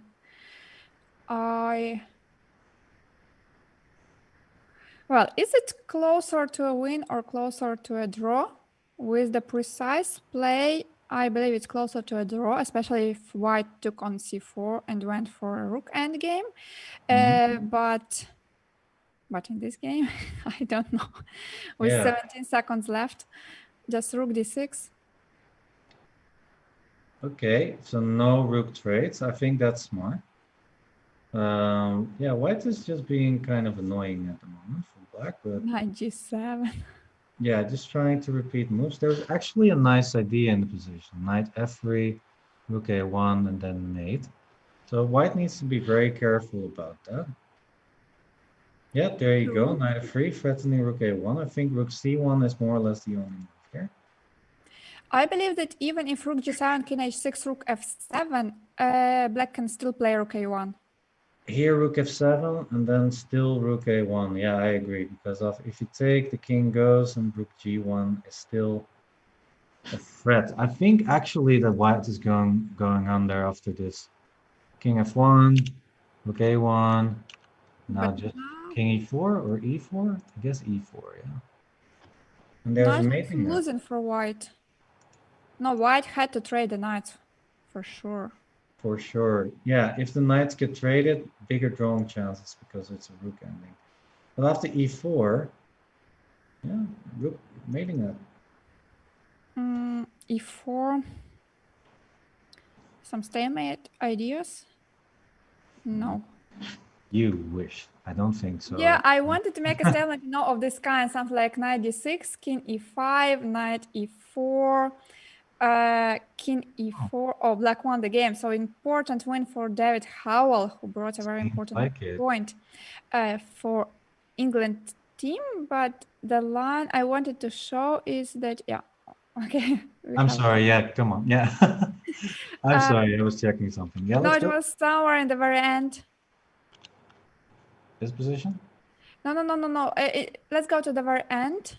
All right. Just one move before the end. So I was trying, yeah, some stalemate idea like king e5, and now not knight f7, but knight e4, king e4, and if there was no pawn on h4, yeah, I wanted to take on g4. Yeah, if not about this pawn, it would have been a stalemate. That was so close, though. I actually was starting to believe that there might actually be some stalemate in there. Yeah. Yeah, but yeah, there isn't. Stalemates are very hard to achieve. But yeah, I think actually that are all the games. I don't see. That's why I was looking a little bit away. I couldn't find any of the other games yet. So everybody, that means that we are going to go on a short break, and after the break, we're going to show, of course, the results and the current standings in Pool E.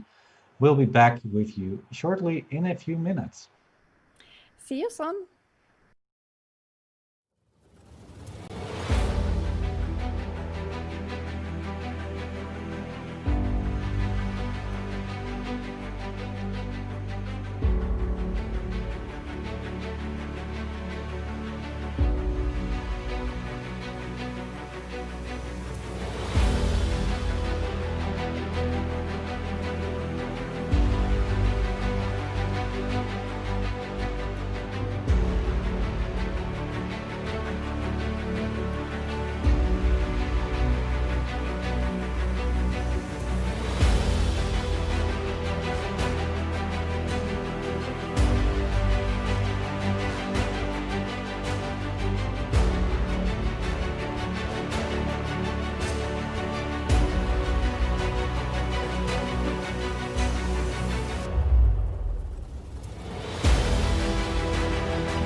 Oh, hey, we're starting already. I was joking. No, I knew we were starting, but I trying to be funny didn't work. Okay, hello everybody. We are back. 2020 Olympiad. Yeah, and actually, with the last round of this pool, and actually of the day, we only got one round to go in Pool E. And actually, guys, we've got something funny in store for you because look at what we got right here. We've got actually some individual standings here. Like, for example, in Pool C, the number one player is Lucas Moroni from Italy, who has 3 out of 3. And also, of course, two Netherlands, like we said, Anna, the Dutch women of the Netherlands are doing very well with 2 out of 2 so far. And this is actually pretty cool. So in this way, we can see who is doing very well in which pool so far. And of course, there will be also a pool E later. We will keep that updated as well. Yeah, so that's a really cool feature that we made for everyone. And yeah, it's so far not really any surprises, I think. But yeah, we're also, of course, going to wait for the next games to start. So how are you feeling, Anna? It's been a long day so far, but we're finally coming to a close to it. Do you still feel energetic? Yes, I still feel like doing a bit more of commentating. Why not? Not that very tired at the moment. And yeah, thanks for bringing these nice templates and showing the best players by points, not by the by the team standings. So here we are, and we are starting the last game for today. It will start in Yeah. Pool E, but before we start with it, we still have some minutes, right? Yes, we do. So let's talk about something. I want to talk about the results of round two, actually. You can see that on the left, everybody. So you can see that Ecuador versus Montenegro, that's a 4-2 result. And Scotland lost 5-1 to Colombia, and England won clutch 3.5, 2.5. Hungary won 5-1, and Bolivia won 3.5, 2.5 against Costa Rica. So yeah, here you go. These are the current standings of this pool. Hungary doing very well. England, no surprise either, one of the favorites here. And then Colombia and Ecuador. So 4 teams still on 100%. Is there a team that is already catching your eye, like they're doing better than expected, or the other way around? I think Colombia and Ecuador are really doing great because I expected actually Argentina to have also 4 points, but they lost some games and some points in the matches. Hmm? So yeah, it's not a surprise to see Hungary and England on the top for me because they are the highest rated teams. But Colombia and Ecuador, yeah, good that we see new names. Yeah, I think actually Argentina lost their match in the previous one against England. So that was the clutch result, 3.5, 2.5. So yeah, well, let's put another score sheet on. As you guys can see, this will be the, actually this is the wrong, this is Pool D. We're going to look at Pool E. So Pool E round two, and well, yeah, once again, Ecuador winning 4-2 against Montenegro. And yeah, these are all going to be, of course, yeah, big for the final standings for who will be going to be promoted to the next division. So maybe we should talk a little bit about that once again so that everybody after this long day can have a reminder of what we are playing for. Just a little reminder about the formats so that we can see if yeah, if people still remember everything that's going on here. So here you go. Once again, there are 163 teams from the start. We started off in the base division and we are slowly moving towards the top division and the stage two. Over 1,500 players from around the world, really around the world. It's amazing to see how popular the chess game is and how many countries wanted to participate in this Olympiad. And yeah, teams are divided into 5 divisions. And as I said, we're moving closer and closer to the top division. And one of my favorite things here is that each team features 2 open boards, 2 women boards, 1 junior male board, and 1 junior female board. All right, and of course, the top team, the top three teams qualify for the next division. So yeah, a little reminder for everyone. And yeah, it's been a long day so far for us. And okay, so who do you think has got the best chance to win here? Is it actually England or is it actually maybe another country? Which one is the absolute favorite, do you think? I believe England and Hungary chances are higher, but it's completely unclear. Okay, England is maybe the best, but once again, well, it's only 2 rounds. 2 rounds have passed, while there are many more rounds to go. So the battle goes on. Yeah, we're only at start. This is day one of the weekend. Of course, the rest of the weekend we're going to see round four, five, and six tomorrow.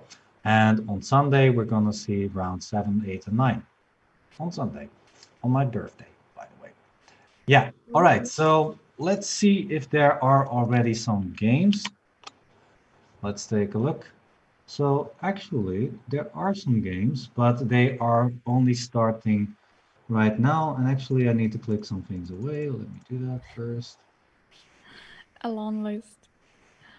Yeah, there are so many games. Like of course, with every round there are 5 times 6 games, so that's 30 games. So yeah, that could be a bit confusing sometimes. But look at that. We've got Leonardo da Vinci, as I like to call him, with the white pieces, playing against Carlos Matamoros from Ecuador, I believe. So yeah, as you guys can see, the games have started, and we're obviously going to try and find some interesting positions. For example, what's this opening? This knight G e2 move. That's a move you don't see very often. I played it once myself, so I have some idea about this move. The idea is that on the next move, white wants to play a3, and if black takes on c3, they don't play b takes c3, but they take with a knight, and they don't spoil the structure. So yeah, that was the idea. But of course, placing the knight on e2 also has some drawbacks, and of course, the knight on e2 is covering the bishop on f1, and it's not developed toward the center. It's not developed to f3, but it's developed to e2. So yeah, it's not the main move. The main move is e5 instead. Well, okay, knight e2 is a nice surprise. Yeah, do you think it's a really good weapon for white to use? It's not a bad move. You will not get worse position if you play knight e2. So in some of the games, the viewers can try this line in their own games. All right, let's see if black dared to take the pawn. I'm pretty curious. Yes, black took the pawn, a3, bishop d6, actually. Is this bishop d6 one of the main lines? No, bishop d6 is not the main line. Bishop e7, I believe, is the main line. And the idea is that after knight e4, black goes knight f6. They can't do the same. I mean, they can do the same with the bishop on d6, but in that case, white would have played bishop g5, or they would simply take this bishop on d6.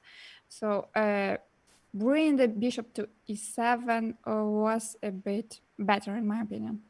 All right, so, but instead we've got bishop d6 on the board, knight takes e4, knight f6, and now probably bishop g5 or knight takes d6. Or even As knight an actual c3, option. also possible, like a candidate move. Lots of candidate moves here.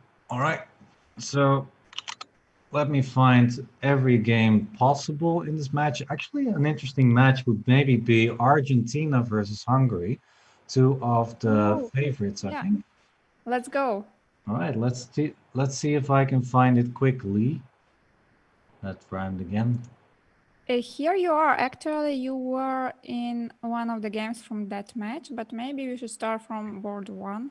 I think we are now on board one, Victor Erdos versus Alan Pichot. And yeah, this is a very slow Gioco Pianissimo. Yeah, this will be a very long game. It's too early to speak about it. Maybe we Yeah, should start with some other game. let's see if there's some action somewhere. Yeah, not yet. No, not yet. No. Not yet anywhere. It's Oh, just the opening stage.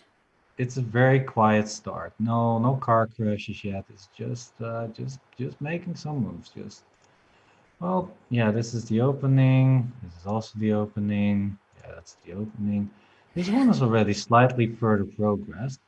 Do you think we can make something out of this difference? Would you take here with the knight or with the pawn here? I think with the knight, because if I take with the pawn, the knight on c2 will not have too many prospects. I Yeah. think it's a passive piece. That's why I prefer knight taking on e3, but I believe black's position is good here. Yes, one thing I always wondered was like, when do you take on e6 exactly? But because I actually played a game like this where the black rook was having a field day over the f file, and my opponents just started playing moves like this, queen g6, knight h5, knight e4, and there was not really anything that I could do about it. I mean, if I tried to put a break in there with d4, then the e4 pawn might fall. And yeah, this idea is also a very simple one. So I was thinking, is black not here maybe simply better? Uh, I wouldn't say black is better, but I have played Italian so many times with both white and black. And answering your question, when it's good to take on e6 and when it's not good, I believe white should try to take on e6 after they had a chance to play b4. When black played a5 and stopped it, I believe it's good for black. Okay, that's a nice, how do you say, um, yeah, something to hold on to. So only take on e6 when you can play b4, and that's now not possible. So I think the white could be in a bit of trouble here then, because it's very hard to create some counterplay. No b4, b5 ideas here. All Yeah, right, because let's if you move don't on. play, Sorry. sorry to interrupt you, because if you don't play b4, you don't really get space advantage. And yeah, as you mentioned, it's not so easy to push d4. But okay, it's not like white is worse. And how to react to black's plan of a knight h5, knight f4. I think after black goes knight h5, white can always play g3, so it's not a tragedy. While yes, after queen e8, queen g6, I believe it's more or less equal.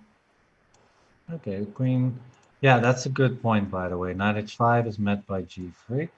And then, well, black is going to double up on the f file. I do think that what black has the easiest play here. It's not so easy for white to make some progress or to get some activity going. Okay, white may play something like g3, king g2, knight g1 in case black really threatens something. Or this file, yeah.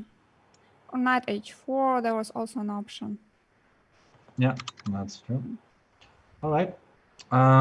Yeah, but the opening is still far away. Let's see. Only knight takes, queen e8, queen b3, rook b8, queen b3. You have Yeah, to be that's a careful good. with queen b3 because it's attacking the pawn, yes, but there are maybe some ideas of, knight h5, threatening rook f3, sacrifice, and please be careful with that because sometimes it may lead to just losing the game for white. Yeah, now g3 is also less strong because the knight on f3 is not protected anymore. All right, but enough about the slow Giuoco Pianissimo. Yeah, let's go move on to another one. Okay, this one has already progressed quite some. So this is Mexico versus Bolivia. Let's check the opening real quick. Just wondering a little bit about how this went. So it's a Svesnikov with 6, Magnus 7. Carlsen line. Yeah, did we call it like that already? I think he deserved to call this line under his name because he has played so many games with both knight b8 and knight e7 retreat. But I'm not sure he would like this particular position with black because the bishop on b7 is quite passive. Yeah, absolutely. I think actually that b6 is not a move that we've seen in that match, actually. And actually, a6, f5, knight d7, knight f6. Oh, it's like, already you can wake people up in the middle of the night and they will tell you about this plan. Yeah, it's been played so often throughout history as well, yeah. Yeah, but b6, it's like that's a kind of a weird move. You're giving white a target after a5, so yeah, and in this position, yeah, like you said, this bishop is not very good, but black is very, very solid. So yeah, I'm wondering how white is gonna push through here. I guess the a file needs to be used, maybe something like queen a4 or something. Queen c2 or k1, maybe. Oh, queen c2, rook a1. Yeah, I like that actually better because not also knight c5, queen a7. Queen, I would rather have a rook here, I think, but maybe this is okay too. Yeah, white is just a bit better. Okay, I want to see some action. Let's see. You want to see some action. Did you hear that, viewers? We want to see some action. Yes, can we get some action hype in the chat, please? The last round of the day, everybody. Let's get some hypes up. Let's try and get some action going today. This looks interesting. Yeah, so Tang Huang, famous player from Hungary. She's been around for quite some time, I believe, yeah? I have played many games with her. Yes, she's a strong player. She is former European champion. Yeah, she has Vietnamese roots. That's why she has the surname Huan Tran Chan. Or, yeah. But she moved to Hungary and she lives in Budapest or very close to Budapest for many, many years. And yeah, she's representing Hungary. Her FIDE rating is about 2450, and she is a male grandmaster, not only a women grandmaster, but also a male grandmaster. And she's playing French, her favorite opening from childhood, I believe. She has a Really? lot of Already? experience with that. Okay. So yeah, that's a good thing that you mentioned there, by the way, because indeed, everybody, the ratings that you see next to the names are not the official FIDE ratings. Those are the Chess.com ratings. So those are not a good indicator of how strong a player is. So for example, Tang Huang is actually a grandmaster, and she had a rating over 2500. So there you go. Don't look too much at the chess.com ratings. There's not much we can do about it. It's something we have to live with. But yeah, we'll keep you updated if there's a big upset or anything, and then we'll tell you, of course. So okay, how's Tang Huang doing here? It looks like she's a bit worse because her bishop is a bit passive, but she has a clear plan. She's trying to push b4. So maybe it's not so bad. Who's better and why? Do you think that black is better here? One idea that comes to mind for white is maybe bishop b1, queen c2, and then start attacking. But after knight d4, yeah, now I'm a bit worried about b4, like you said. b4. Yeah, I like b4. What can white do after b4? Knight b3. Queen Knight goes. b3, queen goes. Yeah, and we can't take the pawn because there is bishop b5 in the end. Yes, I see it, Roland. You want to drink me in almost every line. Still testing you even late in this night, late in the day, because we've been doing this for quite some time, everybody. But she's still very sharp, as you can see. All right, so yeah, I mean, what do you think? I think it's quite annoying to have this pawn in b4, right? I think black has quite active prospects here, so I'm wondering what could be an idea for white here to try and create something, especially after b4.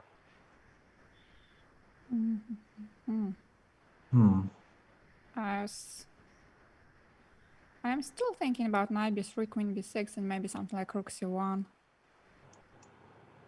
That's very so. Which rook? I thought another rook.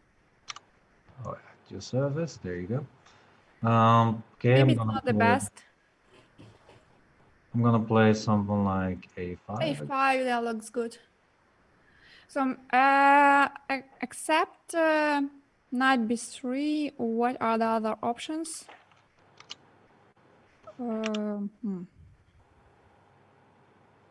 b3? No. B3, Probably. then b takes c3. Or no, I can't play it. Yeah, maybe b3 is a good move. Thank you. Oh, why, you're welcome. Okay, knight a3, I guess, or yeah. So the point is that if you take here, with to answer b takes c4 with queen takes d4, white has an in-between move with knight takes c6, winning a piece. So my guess is actually, what if you just move the knight somewhere? Let's go to a3. Is really that bad? Well, actually, a6 is hanging, so you could just take everything and take on a6. I'm not so sure about it, but maybe it's a good plan Maybe to take it it. is. Maybe it isn't.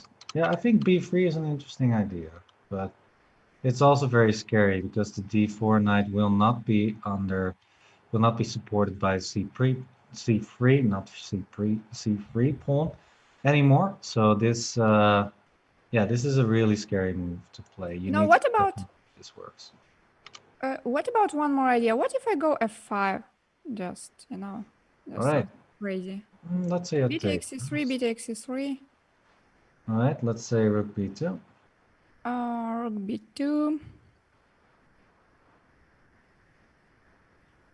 Okay, sacrifice. Can you move the queen? I'm trying, to sacrifice the pawn on e5 and then to find something crazy Queen e1? that may work. Queen e1. Queen e1 is possible, but it's too passive. But maybe queen e1 is okay. Yeah, Keeping all the we want threats. to go somewhere here, but I also don't see it. Yeah, because after queen h5, you have knight takes e5, I suppose, yeah? Yeah, and I was trying to calculate some lines with f takes e6 or f6, but I don't see how to make it working. Yeah, me neither. Maybe after rook b2, maybe just queen e1. Yeah, Queen keeping e3. all the threats. Yeah, this looks good. Yeah, I like this. This looks like the way forward for Candela. So let's take a look if that happens. b4, f5, b takes, b takes. This is actually on the board. There So you go. it wasn't such a bad suggestion. No, it was a good suggestion. A very good one. All right, let's move on to the next one. We've got Gara and Guadalupe and Sina playing against each other. White is slightly better. Maybe not only slightly. A little more space. A little bit more than slightly better.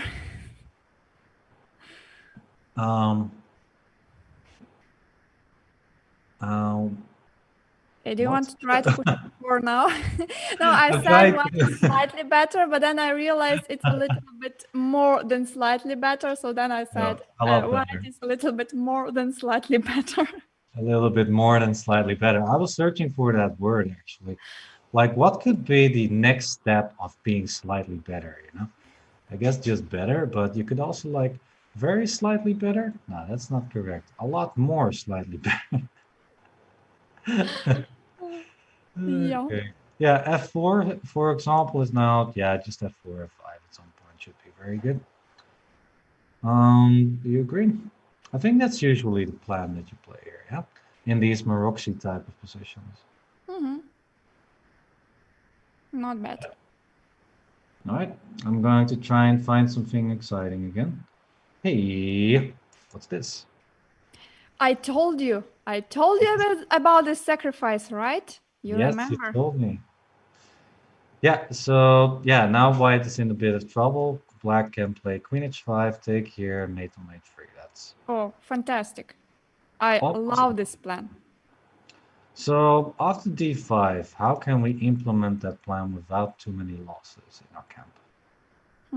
Maybe we can take on d5 for the beginning, because knight d5 doesn't work as there is a direct checkmate. So e takes. And after e takes d5, we can move the knight. But maybe even without e takes d5, what if you start directly with your idea, queen h5? All right, let's do it. Queen h5. D takes e6. Take immediately or check first? Well, Jack first, King G2. I believe. First King G2, but Knight F4, at least a draw. That's true. But it So looks completely winning, actually. Queen F3, if H4, or what's the defense? Actually, that is a big question. How are we winning now? D5, D4. I believe it should be winning. Just a second. What about Knight E2? Okay, King H2. King H2, Queen F4. Yeah, it's not helping much. Yeah, no. Not Knight working. E2 doesn't work. Knight H3 and Knight F2. Okay, I don't like it so much, but maybe it's not so bad. I like D5. I think that's the way to go. D5. Let's check it. What's the idea of D5? I want to play D4 and take. But if I take on D5 first, you know, could you just go one move back? Yes, ma'am. If we try to make a long plan like Rook F8, Rook F6, and Rook G6, is it too crazy? Let's do it. Yeah, we give one. I'm gonna get a queen though. Yeah, but we don't care much. Rook F6, Queen, King H7, and then perhaps H5. Or yeah, Queen 8. So this was nice, but it didn't work. Oh, this is a lot of fun. This is why it's good to be a commentator, you know? What if we take on C6? Or we can win a tempo by playing B5 first, attacking the queen, and then Rook F8. Maybe it still doesn't work. It's gonna keep running. Rook F6. But now Rook F6 and Rook G6. So yeah, I think this is the way to go. I think this is it. I don't think White can do anything about it. Some beautiful lines. I think 10% of them are true. The other 90, I'm not sure. Queen H5 on the board. D takes. Queen takes F3 and H4. This is actually on the board. Okay. I'm very curious to see. Let's stay here for a little bit. I really like this game. Will he play something? Maybe. What about? Is this weird? What if I just play B6? But it's too slow. Let's play in style. B6. B6. Okay. Yeah, because you Rook F1. No, Rook F1. Knight H3. King H2. Take on F. No, I meant Queen F2. King H3. Rook F8. But I'm not sure it's me. Maybe it's not. Queen is check. Check, yes, and yeah, Knight F5, you bring yes, this didn't work. Okay, so after H4, I think, yeah, we should just play Rook F8 very quickly then. So B5 and Rook F8? Yep. Is this the way to win? Maybe B takes C6 is also just good. Yes, I wanted to speak about B takes C6, but it's not the move with the tempo. Rook E1 and even Rook B2. Here you go, Rook takes B2, yeah. Yeah, I want to play this Rook away so that the Queen can maybe defend from here. But if you do that, then Rook F8. Rook F8. Next move Knight E2 perhaps, and Knight E3. Knight E3, yeah. So this should be over. After Queen F1, let's continue with my idea there. Just Rook F6. Rook F6. Okay, there are too many good moves. Yeah, also Knight E2 and no, Rook F4, then you have Knight G2. It's not so easy, yeah. But okay, White really cannot do much with these two rooks. So even if you cannot win immediately, not every move is directly losing, I think, for Black. All right, but it's the most beautiful game we see today. Yeah, it is. This is a really nice one, yeah. B5 played. Look. Oh my God. Look at that. He did it. He did it. B5. Okay, but does it really work though? Oh, this I don't know. But it looks beautiful. B3. I'm not sure it works, but it's nice. B5. Wow, what a move. Oh my. Oh my. What about, am I stupid? Does this work? Nah, that doesn't work. But just rook f8 and knight e2, maybe. Yeah, okay, let's say I take rook f8. Yeah, looks good. Looks like it's winning for white, for black, I'm sorry. So yeah, I think this is on the board. Oh no, queen b3 on the board. And Rook rook f8, but it's even Okay. worse for white. Let's just speak about queen d1. What happens after queen d1? How do we win? Knight e2, king h2, rook f4, knight g2, rook g4. Okay, there must be some win here. Rook g3. Awesome. The knight. Yeah, and yeah. We did it! This is beautiful. Yeah, this is well done. This is nice. It's amazing. It's brilliant. Yeah, it is brilliant. I agree. Wow, this is really nice. Yeah. Wow. Have you ever sacrificed a rook for an attack like this before? I have some nice games, and we have a question in the chat. A takes b5, rook f8, rook f e1. Was it saving the position? I don't know. I don't know. And we don't. Viewers, we are analyzing all this without the help of the engine. Yes, we do see some elevation bar which is jumping, every time. So we are not sure about the lines we are showing.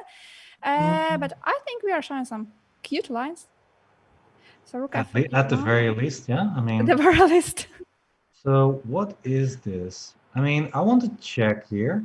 King h2 and just play a move like queen h5, mate here like this. Or I'm not sure what white can do here. Do you really have to sacrifice your queen or something? Or maybe play knight g2? I don't see anything else. maybe knight g2. Okay, check, I guess. Okay, I have to give the queen. Okay, black won. But yeah, maybe black has nothing better than just to take control here. Take queen g2, queen h4, king g1. I don't know who is managing the the Chess.com account from Chess.com. Yeah, who was that? Who who suggested this line? Who is the strong player? Please reveal yourself. Yeah, so maybe it takes b5 and rook f1 was the best. Wow, that's amazing. Well, the person who showed this is a really strong player. Yeah, who actually got this. Yeah, really, really strong. It was Walter. Shout out to Walter, our producer for today, who is also following the games and who is suggesting his ideas. Nice ideas. Yeah, nice ideas. I totally agree there. Let's see. Okay, I want to stick a little bit with this match between Argentina and Hungary, because I feel like this is the most important of the day, but we can also, of course, take a quick look at how Mickey Adams is doing, one of the strongest players in this whole pool. So, yeah, Queen C3, last move. Not so sure what's going on. Rook is stacked, rook is here. There might be some tricks in the position. Okay, if rook takes e4, then just check and knight c5 wins material. Yeah, it doesn't work for black. I'd like to say that if there were no knights on the board, it would have been better for black. Okay, from strategical point of view, not like from tactical, of course. If the rook on e1 is under the attack and queen c8 is the threat, then it's not good. But in general, it's better for black to trade these knights if possible. I totally agree. So rook b1 makes a lot of sense. You could rook d1 was also an interesting move. How is white going to continue here? I want to somehow create a mating net or try to make use of. I see some idea. Queen c8, king h7, and I'm not sure if e5 immediately or first knight d8. Ooh. Yeah, this idea, exactly, this idea. Okay. What can Even we if do you here? play knight e4, still queen c2, and if rook b7, queen e4, and That's nice. voila, Nice geometry. win the rook. Yeah. But yeah, what black could play a move like rook e1 here, but then after maybe just knight d6. But 96. well, actually, now you have f5. Oh, yeah, So I made it. maybe just f3. Maybe, we can first start with knight d8, but maybe it's a bit too slow. I mean, before e5. Okay. First knight d8, Knight d8, then rook b6. rook b6, or rook a7. I wanted to protect the f7 pawn. All right. Well, I wanted to protect the rook so that there's no e5 and queen c2 ideas anymore. You think the rook is more important than the pawn? Yes. Pawns are worth 1 point, everybody, and pieces are worth 3 points. I'm talking about the knight and the bishop. That's what they teach Bravo. in school. So yeah, I want to keep the rook. That's more important than the pawn. But yeah, so yeah, okay, rook a7 is it different if you play e5 now? Yeah, it's different because if we go with the same line, like knight e4, queen c2, rook e1. But after f3, you have the trick with rook g7. No. Ah, No. countered, hard No. countered. Yeah, so trying to be, yeah, so this doesn't really work. It's well, probably just better to play it simple with e5 immediately, right? How to do it simply? e5 now? Knight Yeah, e4. or first check and then e5. Actually, do you know this quote? The hardest thing to do is to play simple. Oh. I'm freely translating that a little bit, but Sometimes it's really difficult, yeah. yeah, it's a quote from Johan Cruyff. He's actually a famous football player. So actually, what he quoted was the hardest thing to do is to play simple football. Yeah, but yeah, it's nice to learn from legends like that, you know. So yeah, Queen c8, King h7, e5, plain and simple. White should be winning here, I believe. Yes, knight e4. And what do you do after that? I think Queen c2. Some birdie told me. Queen c2, rook e1, and then we were not sure about the move. F3, yes? Yes. This way. It's Fine, okay. I think it's winning, yeah. How can you not? You're winning the knight. I don't think black can do anything about that. Rook b6 may be played, but then simply knight d6. I'm learning. Simple moves. Simple moves are the best. It's just simple is the best. So I believe some moves were played in the game. Yeah. While we were trying, while we were struggling to find the win, some moves were played. Oh, okay, that was played. Queen c8 and c5 and e5. Yeah. Oh, slightly different though. Rook. This move was a move we did not consider yet. Yes, because I thought white would have taken the pawn on f7. Okay. And this will be good for white. Taking rook b2. There is some counterplay. Which rook? I think this one, yes. It doesn't really matter. All right. So knight takes f7 is maybe not the best. Yeah. What if we give a check first or something? Or maybe check place first. Does it help? Check, queen takes a4 is also an idea. It's a very complicated position, isn't it? Why did you bring such a complicated game? Hey, that's what I do. I'm trying to make things interesting. All right, but I guess we've stayed here for too long. White is pushing against Adams. That would be a big upset, actually, because, well, the Colombian player is a grandmaster, as you guys can see. But still, winning a game against Mickey Adams is for a lot of people just a dream come true. So yeah, we'll keep an eye on this game. I'll keep an eye on it, and let's see if I can find something fun. What's this? What's this? What's this? There's a knight on f5, attacking the queen on e7, attacking the h6 pawn. You probably have to play something like queen f8 or queen g5, but also keep an eye on f7. So this makes the most sense, but then bishop takes f7 ideas are coming in the air, and actually you can also play a move like h4, because if you take, you have knights. Nice. So I really after like queen, h4. apologies, I didn't hear you. All right, so h4 looks very good, and then queen d2, and then But then knight e7 and king f8, f8, take here, f7. and just go for the mate. It looks very, very dangerous if you take here, queen f6. We could also start with bishop f7 because it's more forcing. Maybe. If bishop f7, the knight e7, king h8, queen f6. Bada bum, bada boom, and it's over. Nice. Yeah, that's over, yeah.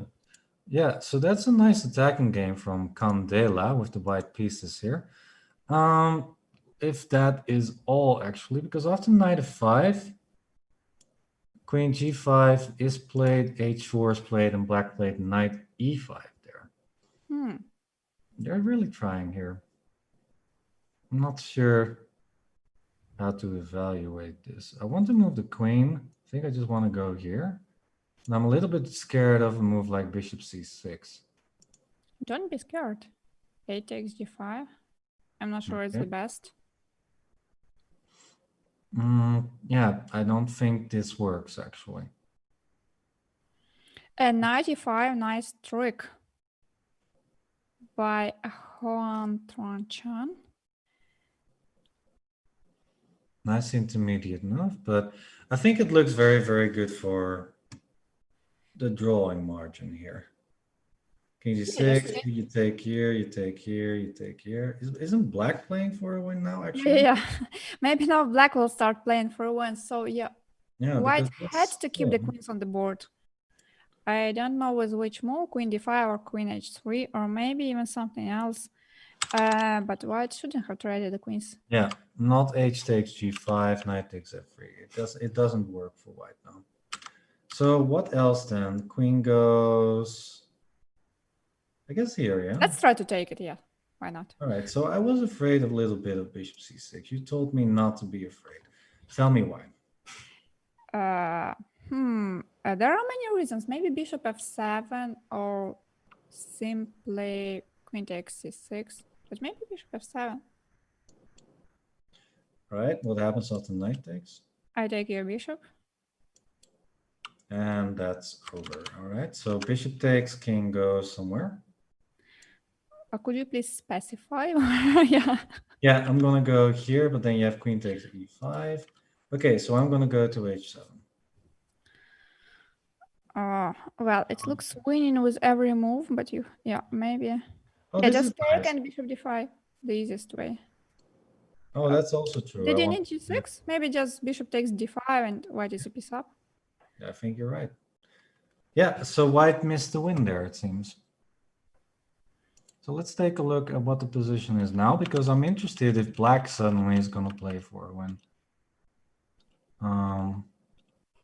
Do you think so still? Black only has one pawn, but it's a big pawn on a4, so. I think black is out of danger. At the very least, yeah. It's well, we're closing in on time trouble as well, and actually there are a lot of results already, so everybody keep an eye out for the left of the board. We are going to update the results as much as we can, so keep an eye out for it if you want to check what the results are. And here, I don't know, I think a draw is most likely, but on the other hand, I also don't see black ever lose this. I mean, Well, if you get the king to where here and this pawn starts running, then maybe. But I think that black also has its own threat with the a pawn, perhaps. Yes, the easiest way is just to play bishop b3, I believe, threatening bishop d5. If white takes the bishop, then it's an easy draw. If Oh, I did can't something. we play? It was black. It was white to move. So king h2, this.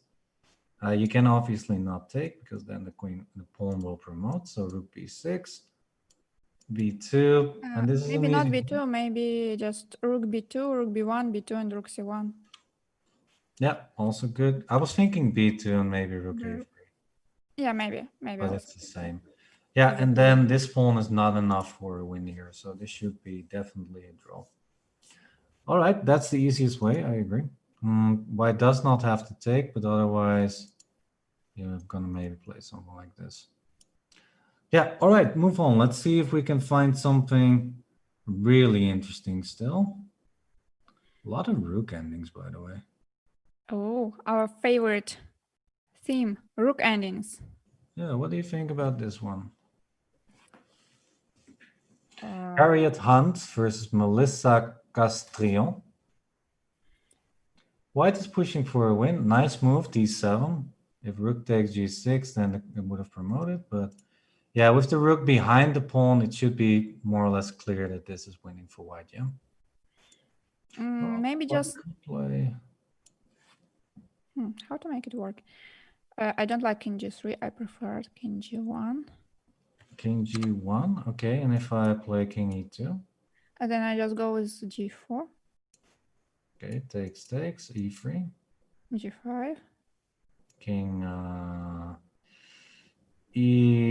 ef, It's e1. the question. Yeah, you want stalemate. Yeah, g6, e2, g7. Okay, but black cannot promote, so this Yeah. should be easily winning for white. g6, e2, g7, rook d7, and queen. And yeah, rook d6 and queen g3. It's still a draw. It's still a draw, yeah. Rook g7. Is it rook g6? Rook g6 should be winning still. Yeah, so that's the way to go. I like king g1 better than king g3 as well. So let's take a look at what happened after king g3, which happened in the game. So king g3, king e2, king f4, e3, g4 takes, king f2. And now the king is safe behind this king, so now the pawn can start rolling. I think now it's a bit unclear, but what I like about this game, I love to see Hunt Harriet over the board because she stopped playing actively a long time ago, while many years ago she was actually one of the top female players. Wait, what? Black won. How did it happen? Wait, what? Oh. What? Oh. Oh, tricks. Pity. Yeah. Oh, that hurts. That hurts. Yeah, blundered a full rook. I guess in time trouble as well. Rook takes e3. I think white got a little.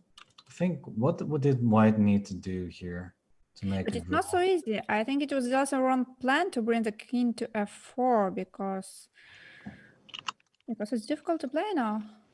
Maybe king e5, e2, rook d2, and then king e6. Yeah, I was thinking the same, but here black But is rook d7. Yeah, I said and I realized it was wrong. So what's the correct plan? It's not so easy. Really hard. How do you make a draw here? You can just start running, but I don't think that works. So this is losing. Losing, that is losing. Maybe just maybe king g5 and keep on checking like rook f6. Yeah, that's good. That's good. King g1, rook e6. If the king moves forward, then you just move the rook back, and then it's a draw. Yeah, nice. That would have been the way to go for white. Yeah, to make a draw. That's yeah, just bad luck. She played really well in this game, it seems. Yeah, but king g5, maybe it's the only move, by the way. Yeah, might very well be, actually. Right, let's take a look. We still got a few more games left. Let me click everything away. And once again, everybody, take the other way.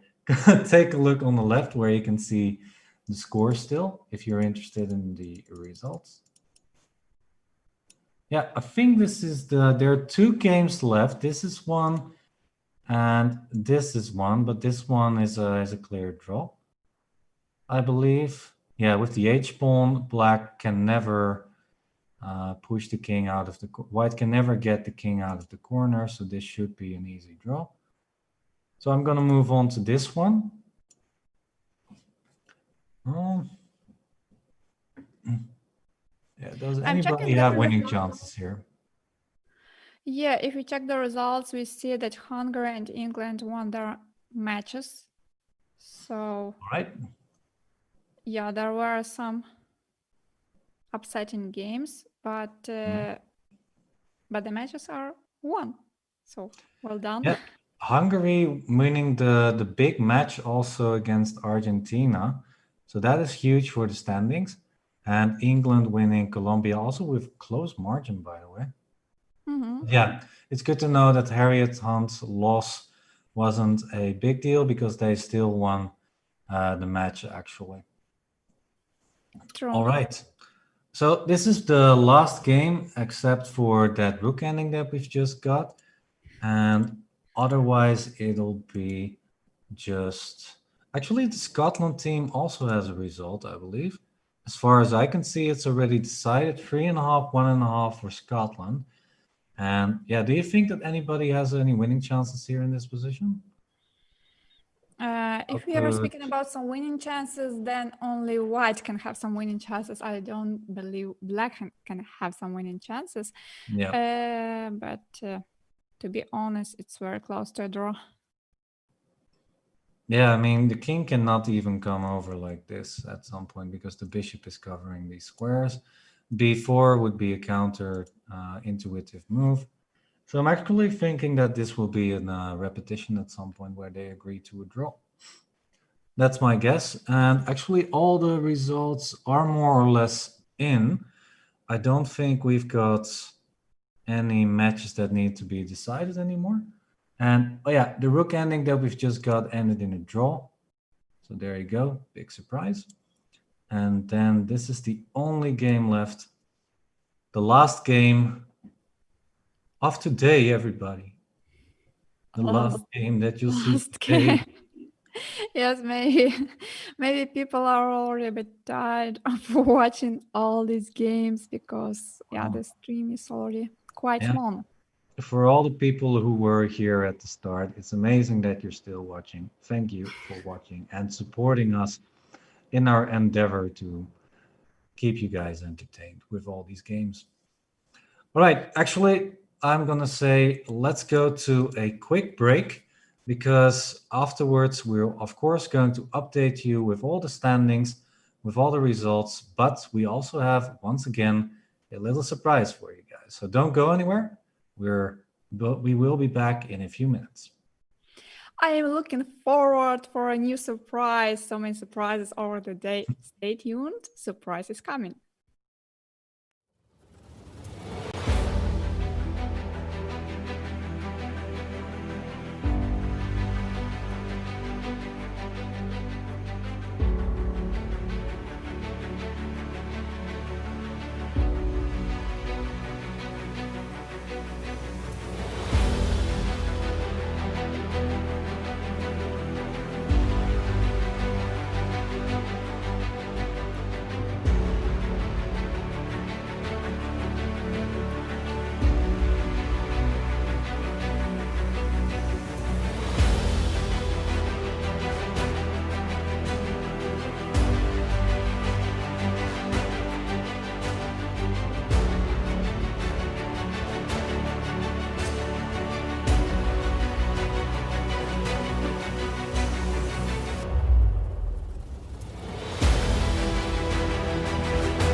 right, everybody, we are back, and our surprise today is actually one of the players from the England team.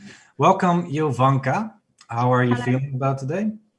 Well, I'm happy because well, the team won 3 matches, and that's amazing. And I also won both my games, so also happy. You know, because you always get like these first round nerves. You're like, oh, don't want to mess up, and especially with online chess, it's like mouse slips. Yeah, you don't want to be cursed by the online gods.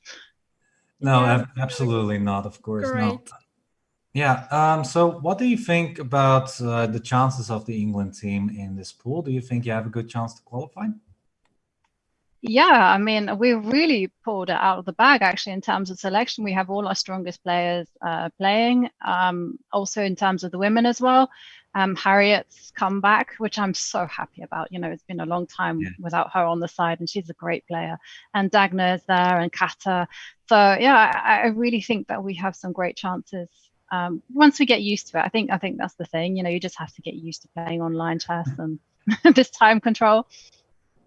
Yeah, absolutely. It's also 15 minutes plus 5 seconds increment. Yeah, but are you worried about losing on time then with such a time control? Yeah, always. Oh, I mean, it's a very strange time control actually, because you think you have a lot of time, and then you know, to take my last game, you know, suddenly I had 5 minutes left, and I thought, hang on a second, I'm still in the opening.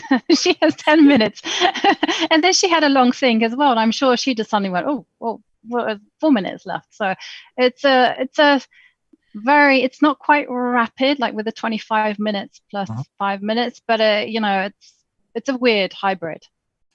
It kind of is, yeah. But yeah, well, for us, it's kind of nice because then we can have like every hour some new games, you know. But yeah, it's really something to get used to. I understand that. Like, there's a big difference between online chess, of course, and over-the-board chess. Yeah, how do you feel about that? Is this do you miss over-the-board chess actually? Yes, I do. I was away, and I was actually doing something with a chessboard, and I realized I really miss like pushing wood.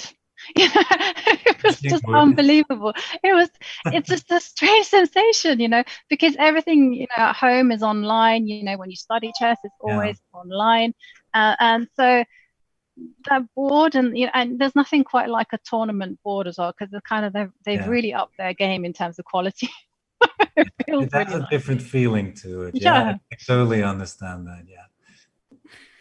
Yes, Jovanka, it's so great to have you here and you talking about all your experience and how you feel by playing online and playing over-the-board chess. Congrats on your wins. Actually, we covered the second game with this nice sacrifice on e5 and then this crushing attack. Congrats on that, and also congratulations on England winning all 3 matches. One more question. How are you doing during this lockdown? Because I know you started streaming too. Is it true? Yeah, I did. That was an experiment. That was like a complete experiment to see. I did it because I was asked by my federation to start a women's team, an England women's team, and I did it to help them. And so it was an experience. It was quite fun, actually. I'm surprised at how fun it was, but then I like talking, so it always surprises me how much I like talking. I think people always like, stop, just, but yeah. I think you did really well, and I would like you to continue this in case you like it, because I believe it's like an interesting activity.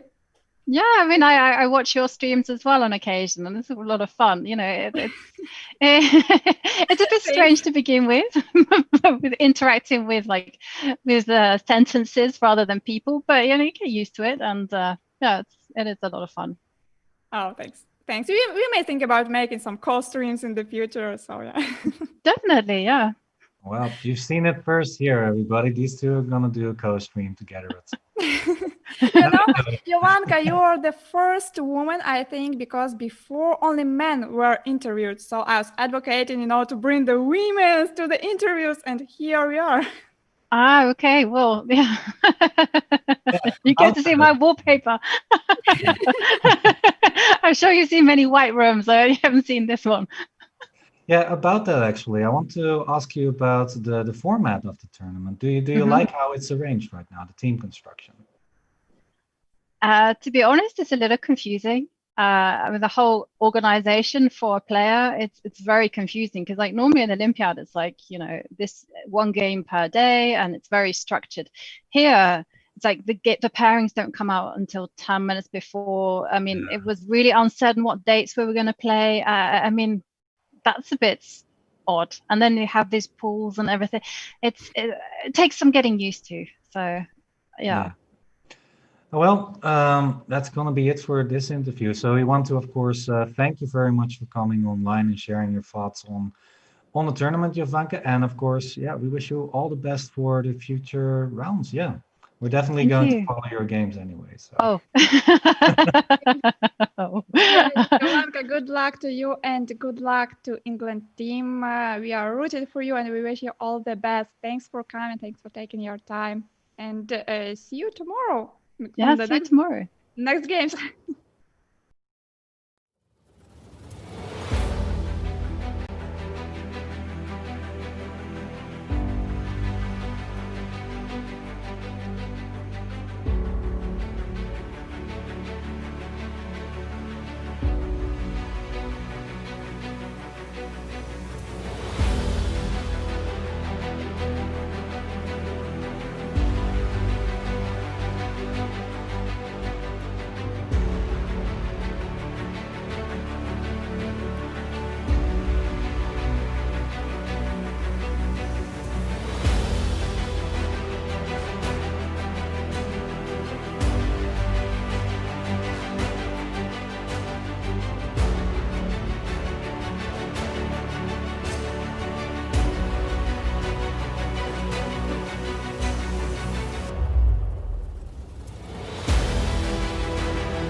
And we are back, everybody. Yeah, for a little while. We, of course, have to still show everybody what was going on in the last few rounds.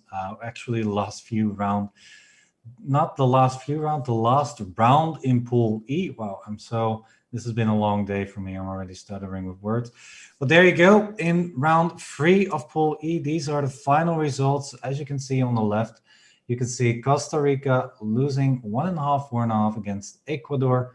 Mexico 5-1 to Bolivia, Argentina losing 5-1 to Hungary, and Colombia losing actually 2.5, 3.5 against England, and 4-2 results, Scotland winning against Montenegro. And of course, with all these results come the standings. So let's take a look at the standings. Hungary, Ecuador, and England, the only three on a full 100% match score, followed by Colombia with 4 points, and then 4 teams with 2 points, and Montenegro and Costa Rica closing in on this. And yeah, also actually, once again, we're going to show you this really cool card we made with all the individual results bind together. So the top players with the highest percentage of score you see in the top. That's why 2 + 2 out of 2 is better than 2.5 out of 3, because we're doing it on percentage based. And yeah, in Pool D, it's currently Ekaterina Talik who's in the lead, combined with Kubra Ostürk.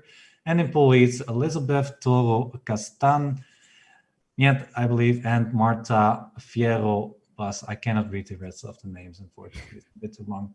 Okay, but yeah, Anna, I think our day is over with this. We've covered all the pools throughout the day. Yeah, how do you feel about everything? I think it was a great stream. Before ending it, I'd like to thank our viewers. Thanks for watching. Thanks for your comments and feedback. And I would like to thank Roland, to you too. Thank you so Oh. much for being a partner today. And we will be back tomorrow. We will be back tomorrow starting at 10 a.m. Central European Time, and the stream will be all day long up to 9 in the evening.